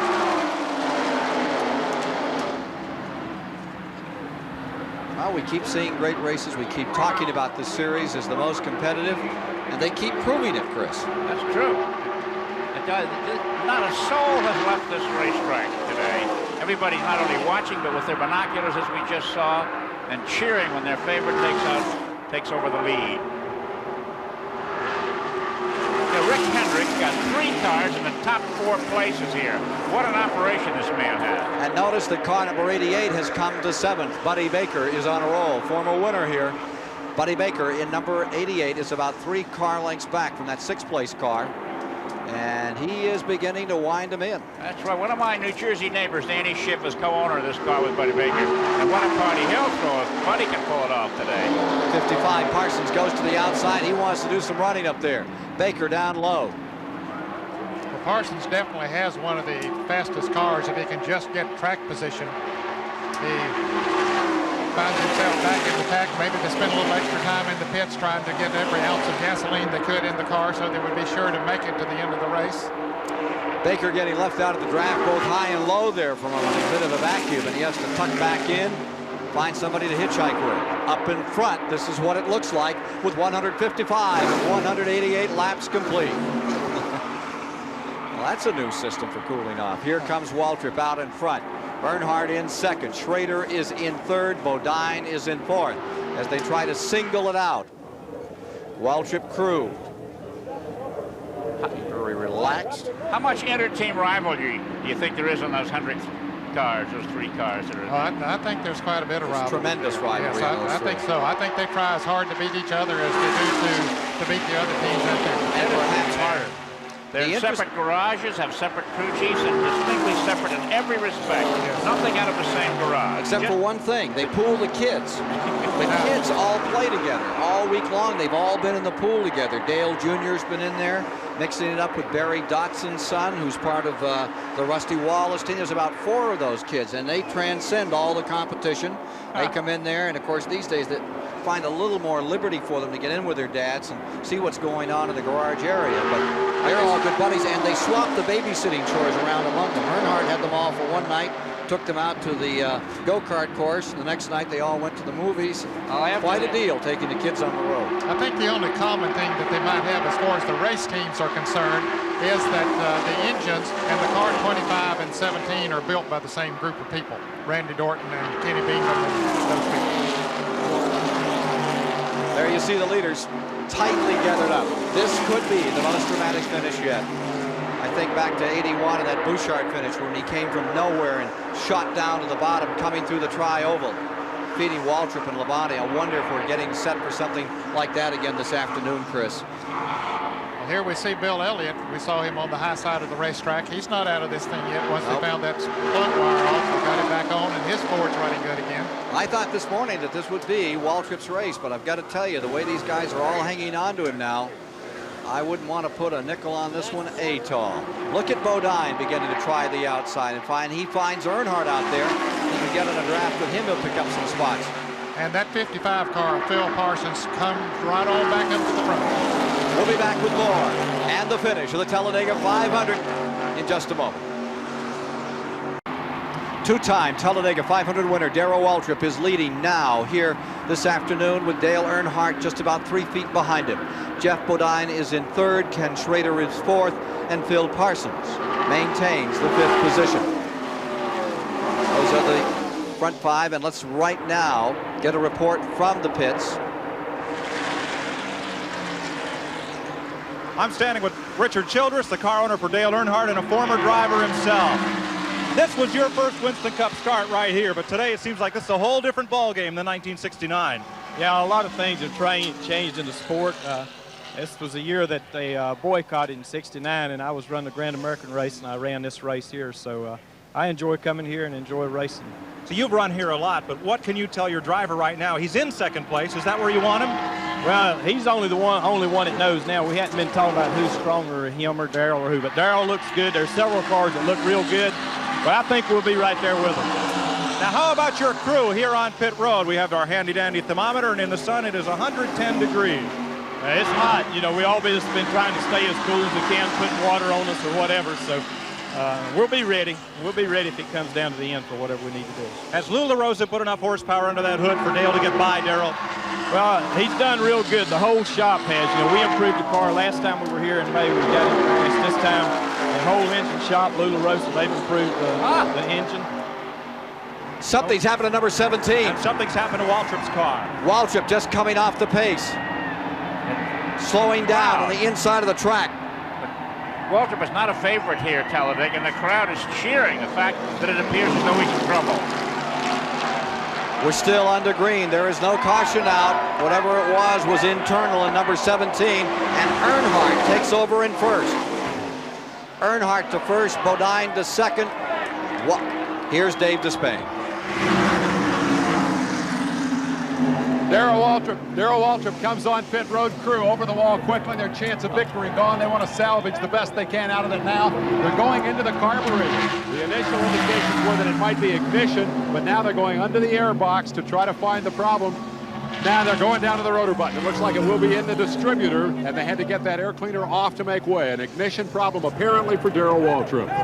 One of the crew members inside, maybe to switch it over. They do have an alternate ignition system, so they'll change it over to that as well as change the rotary button.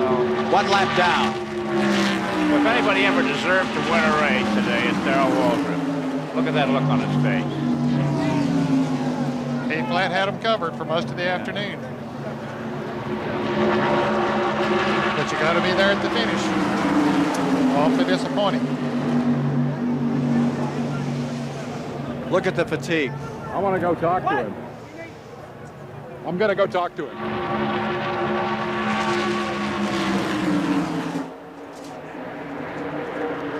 Earnhardt first, Bodine second. So now, can that twosome, the threesome of Waltrip in there had pulled away from the rest of the field. Can the twosome continue to do it? Bill Parsons leading the pack for third place. They're about perhaps 2 seconds behind. And with him comes Buddy Baker in fourth, Sterling Marlin in fifth, Rick Wilson sixth, Cale in seventh, Mark Martin eighth, Rusty Wallace ninth, Bill Elliott 10th. Leaders, the Richard Childress Racing Stable, going for his third win of the year. Dale Earnhardt, Bodine, hungry for a win, that number 5. And we all know the stories about Earnhardt and Bodine. It's been an ongoing soap opera throughout 1988, 87. No love lost here at all between these two. To the point where they took them both to Daytona. Right. Had a dinner with him and told them to be good boys for the rest of the season. Or else. Most of the troubles that have happened between these two have happened when Earnhardt was behind Bodine. The situation is reversed now. Well, Benny Parsons' great line at Daytona the year that Dale ran out of fuel and lost that race. He said, I was just sitting there. He said, I knew that if Earnhardt and Bodine came out of turn 4 battling for first place in the Daytona 500, I was going to pick up 2 positions. Here's an update on Darrell Waltrip. As the work continues on Darrell Waltrip's car, it was not an easy fix. A rotor button is an easy fix. You pop the old one out, you pop the new one back in. As Ned mentioned, backup ignition systems in place on the car. They have tried everything. They are now replacing completely the distributor on the car. Nothing they have tried has worked, and now there's concern that it might in fact be the cam which drives the distributor, that indeed it might not be an ignition problem, but an internal engine problem. The component that drives the ignition system may be the root of the evil, and in any case, Darrell Waltrip is not going to be around at the finish, or if he is, he'll be far downfield. When an engine just shuts off all of a sudden, as apparently his did, the first thing that you think about is that it's a rotor button, because as Dave said, that's the easiest thing to change. But it can be a timing chain brake or a camshaft brake, which will have the same end result. 21 laps to go. Waltrip falling 3, now 4 laps down to this tremendous challenge between Dale Earnhardt and Jeff Bodine. This CBS Sports Special, the Talladega Diehard 500, is sponsored by the Diehard Battery from Sears, Haviland Supreme Motor Oil, the motor oil that's cool under fire, and by Budweiser, Beechwood Age for that clean, crisp taste. This Bud's for you. The standings for the 169 laps complete in our live coverage of the Talladega 500. Dale Earnhardt is now leading. Jeff Bodine perched right on his rear bumper. Phil Parsons is gaining on that pair every lap. Then Buddy Baker, the old 75 champion, running in 4th. Sterling Marlin is in 5th. In the 6th position overall in the event, Rick Wilson, followed by Cale Yarborough in 7th, Ken Schrader in 8th, Bill Elliott up to 9th, and Rusty Wallace, who's going through meltdown in his point aspirations for the Winston Cup Championship, is back in 10th. There you see the number of laps to go. There you see the 2 leaders. And let's check the interval between this pair running 1st and 2nd back to that 3rd place car. There it is, Phil Parsons closing. It was what, 2.2, something like that? Whatever it is, it's getting narrower and narrower every lap. And by the time 5 or 6 more laps go by, it's going to be a massive fight for the lead. And right now, the way Bill Elliott and Rusty Wallace are running, and neither one of them could be the championship leader when the checkered flag waves today. And gentlemen, there's one thing that could play a big role in the outcome of this race. There's about a half a dozen cars that are running about 3 seconds in front of Dale Earnhardt right now. They're going to, if this stays green, they're going to have to contend with those lap cars for the first time today. They really have not come up on lap cars during a green flag run, so they're going to have to contend with those. Whoever gets through that traffic best might come out the winner. 8 cautions, 32 laps thus far in this 20th annual $580,000 Talladega 500. There are the leaders. There's 3rd. That's Phil Parsons in 3rd. No one has ever won their first 2 wins here at Talladega. Phil Parsons back there in 3rd is trying to become that person. He has a strong car, Ken. Phil Parsons has run strong all day. After this last pit stop, he was back about 10th or 12th, but he has fought his way up to 3rd place now. 15 laps to go, and Baker in 4th. This is his best race of the season. To Jeff Bodine's pits to see what the story is there. The story at Jeff Bodine's pits is looking over their shoulders right now, because coming on from behind for the 2nd race in a row here is the 55 of Phil Parsons. And I want to talk to Leo Jackson and see if, in fact, they're going to be able to catch this man. You did it in the spring race, ran him down from behind by yourself. This time you got some help. You're going to win this thing? Well, I don't know. You know, it looks like we might have an opportunity. I certainly hope so. Phil said he'd like to get that. Phil said he'd like to get that monkey of having that first race at Talladega off his back and not have that bad luck charm hanging around his neck. 2 in a row at Talladega would be fun, wouldn't it? Oh, that'd be great. That would ensure him of getting on the winner's circle. It would just make next year start off real good. Of course, this team's got a new deal for next year with Harry Gant signing on. Let's go down pit road to Mike Joy. Well, Dave, I'm in the Bodine pit, and we're looking at Kathy Bodine's computer screen. In addition to the other information, she types notes to her husband. Come on, honey, we can win it, or just hang with Ironhead. That's one of Earnhardt's nicknames. His dad, Ralph Earnhardt, of course, who raced against Ned Jarrett, known as Ironheart. But I spoke with Waddell Wilson, the team manager, and he says he can't let Jeff get out of line to try to move on Earnhardt, because then Phil Parsons and the rest of that pack would move right up with them. Well, Parsons is right there now in a position to strike, and he's got a powerful car. He may be able to do that. Indeed he has. 175 completed, 188, and Phil Parsons is there, and he's bringing Buddy Baker with him. Back in 11th is Mark Martin, 12th is Kyle Petty, 13th is Lake Speed, 14th is AJ, 15th is Mike Alexander, 16th Labonte, 17th is Hillen, 18th is Alan Kowicki. 19th right now is Mike Waltrip. 20th, Dave Marcus, further back. What an outstanding battle in front. The man who won it back-to-back. Only man to do so. In this Talladega 500, Earnhardt stays in front. And all they can do is wait and anticipate on pit road as Phil Parsons has pulled up from a 2.2 second deficit to run behind the 2 leaders. 176 of 188 complete. And now there are about 2, 4, 6, 8 cars in that lead draft. Bill Elliott is among them.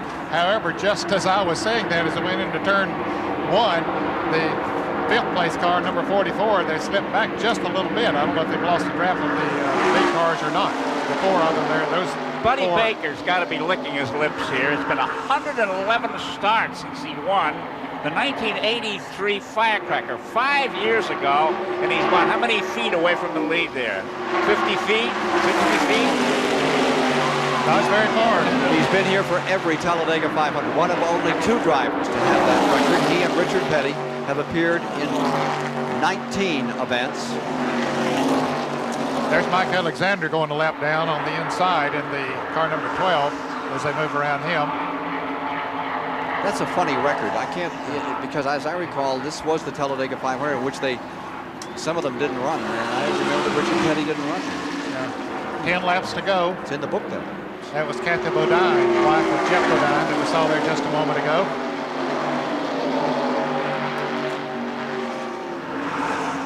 And Jeff Bodine, boy, almost lost it there. And Phil Parsons had to back off for just a moment. Now, whether Jeff got in the draft of Phil Barkdahl, car number 73, or what happened, but his car got a little bit out of shape. And Earnhardt gets a break. Yeah. And pulls away. Big break for Earnhardt. And these other guys racing side by side, they'll never catch him that way. No, they can't. They got to get in single file in order to catch up to him. Settle down to try it again. Bodine still second, and he is closing. But for just a moment, you saw him having to make a correction up there. Yeah, they're closing in a hurry now. I'll tell you, two cars can hook up together and really bear down on one car running by himself. How about 5? Look at Wilson getting into it now. Yeah. This is anybody's race. Who are the obvious partners here to try and take on Earnhardt? I don't know. I still think that Phil Parsons has one of the strongest cars in the field. If he can just get himself in the right position, maybe he and Buddy Baker working together might be the team. I think Rick Wilson and Buddy Baker are going to pair up. Elliott back there in 7th in car number 9. There's a slider on the inside. Well, that's Buddy Baker trying to make a move, isn't he, down on the inside? Showed some smoke there for just a moment. Almost puts a wheel on somebody. Now remember, the heat in those cars, what, 120, 130 degrees? Phil Parsons apparently had a problem with car number 55 as he went into the turn. He is way off the pace. So Phil Parsons, who we said had one of the strongest cars in the field, well, he's not strong anymore. Here's Rick Wilson and that Kodak Oldsmobile lying 3rd and closing, and the people are going to the top of the track to get those speeds and revolutions up. If you step off the throttle at all, you really fall back here. It takes you a lap to get it back with these restrictor plates on. 179 of 188 complete. Now 180 down. 180 complete, and Phil Parsons' aspirations. Kurt, he's way back. Running almost 6 seconds back now. As he caves in within sight of the checkered flag. And in that top 5 there are 2 drivers who have never won, Rick Wilson and Sterling Marlin. So they would have to be considered long shots. And how many times have we seen? I think it's 6 drivers of the 17 who have won this race that won their first race here. Look who's nosing into the crowd here, joining the party. Bill Elliott, right at the tail end in 5th place. And remember that it was Elliott and Wilson who hammered doors right to the finish line, with Elliott winning by 3 feet on the 4th of July in Daytona Beach, Florida. It's live here on CBS. The finish coming up on the Talladega 500 as Dale Earnhardt continues to lead. This is one race where you don't go to the refrigerator for a cool drink until it's over. Down to the inside comes Elliott. From the outset, the story has been Waltrip all afternoon. He sat on the pole. He dominated through it. There was tremendous lead changes among a pack of some 28 cars, but overall, it seemed like when he wanted to, he could go to the front. There have been 8 caution periods in this race, which have slowed the race dramatically from the pace we usually see. 29 lead changes among 14 drivers as we get ready to sugar this one off. As Dale Earnhardt, the only man to have ever won this race back-to-back, 17 different winners in 19 races. The other man to have a repeat victory was Darrell Waltrip, with a couple of years interval between those 2 wins. Earnhardt is in front, Bodine is in second, and Rick Wilson seeking his first Winston Cup victory on the racetrack that favors those kind of people that have never won before. Now running 3rd, and you see the yellow and red number 4 going to the outside as he came out of that corner, out of turn number 4. Bill Elliott running back there just behind number 44 in the 6th position. We asked Elliott what he thought his chances of winning here really were. You know, here, if you're within the first 4 or 5 cars at the end of the race, you got a chance to win, and it don't matter where you go or what you do. You know, if you're within reach, you know, and anybody that's racing up can understand that. But there again, here is a racetrack that if you're in the top 20 any part during the day, you could be one of the ones close enough to the end to be able to put a move on somebody to win the race. You know, here it's going to be, you know, who knows. 10 cars are running in the lead pack as the laps trickle away. Buddy Baker, who had been running in 4th, now back in 10th. Ken Schrader's pulled up alongside of Elliott there to try and move into a contending position. Wilson, who likes the long tracks, who loves to go fast. You can see the left side of his number 4 Oldsmobile badly battered. Chevrolet from Cale Yarborough's car, and Cale is in 6th, having his best afternoon of 1988. He's very much in it to decide it all. Under 5 laps to the finish. Top 4 car, Sterling Marlin, who started outside of the front row. Number 44, back into 4th, following. Car number 4, Rick Wilson, the black. Number 3, Earnhardt stays in front, defending Winston Cup champion. Can take the lead in the point battle. He can come out on top in this battle today. Well, Ken Schrader and Bill Elliott were running side by side there for just a moment, and that cost both of them. Cale Yarborough moved around both of them into the 5th position, and it allowed the front 4 cars to pull away a little bit from the others. Cale now trying to bear down on those top 4. Yes, he is. He's gained on once he got in that 5th position. Cale Yarborough having a magnificent afternoon. Such frustration for him all year long, because you know how much he loves to race and he loves to win. And boy, there's nobody better drafting than Cale Yarborough. He has a lot of experience. How many times have we seen him here on CBS come up on the last lap or 2 and take the lead and win? Here he comes. Cale on the outside, going around Wilson. Down into turn number 1. He pulls up on young Sterling Marlin. Slides back just a bit. Well, Caught here on the outside. Schrader down on the take inside. advantage of the fighting. Yep. Here comes Wallace back. Cale out of the draft and falling back. Meanwhile, Rusty Wallace right here. He's pulled up to take a shot at Wilson. Well, maybe I bragged a little too soon on Cale because he is good at drafting. But boy, he made a move there that cost him. Dale Earnhardt stays in 1st. There you see Bodine in 2nd. Sterling Marlin in 3rd. Here comes Kenny Schrader into 4th. Rick Wilson to 5th. Nobody wants to make a move on Earnhardt yet. You think they can, or are they waiting? I think they're waiting, Chris. I think they're afraid to make the move now, but the same thing might happen that happened to Cale Yarborough just a lap ago. But the time has come. They're going to have to make that move very quickly. Only 2 laps to go. There's Richard Childers looking on, car owner for Dale Earnhardt. Can he stay on the point? I think that's where he wants to be. Rusty Wallace, here's Mark Martin is pulled back into it again. Yeah, I think Earnhardt is in the position that he wants to be in and let them go for it, because I think what he thinks will happen is that they'll start racing side by side back there trying to move around him for position, and that'll just let him go on and win the race. Lapping Mike Waltrip on the inside. White flag, 1 lap to go. Talladega 500. Always dramatic, always exciting at the finish. Here comes Sterling Marlin on the outside. Well, what a move. Now, can he make it stick? Sterling Marlin hanging on, and he's with Schrader. Now Marlin dives to the inside. Can't quite do that. Oh, 3 gets sideways for just a moment. And Schrader moving up on the outside, a very smart, fast move. Oh, 44 is boxed, and he had to slam it to the inside. This will double them all back up again. Schrader has the advantage. Rick Wilson goes to 2nd. He won't give ground. It's a break for Ken Schrader. Earnhardt on the bottom, and as they run side by side, Schrader gets a little distance. Coming down for the finish of the 20th annual Talladega 500. Missouri's Ken Schrader in front, coming back down out of turn 4 comes Earnhardt. Wilson on the outside. He wants to take one more shot. Here they come, all battling for the lead. Bodine comes back up the middle at the line. Schrader. Checkered flag is out. Incredible win for Ken Schrader in the Harry Hyde car. What a move that he made on the 2nd turn. Racing is my business, and I've been going for 50 years, and I can't remember one like this. I really can't. Well, Ken Schrader's done it. Let's look at a replay of this incredible finish that we have just witnessed here at the Talladega 500.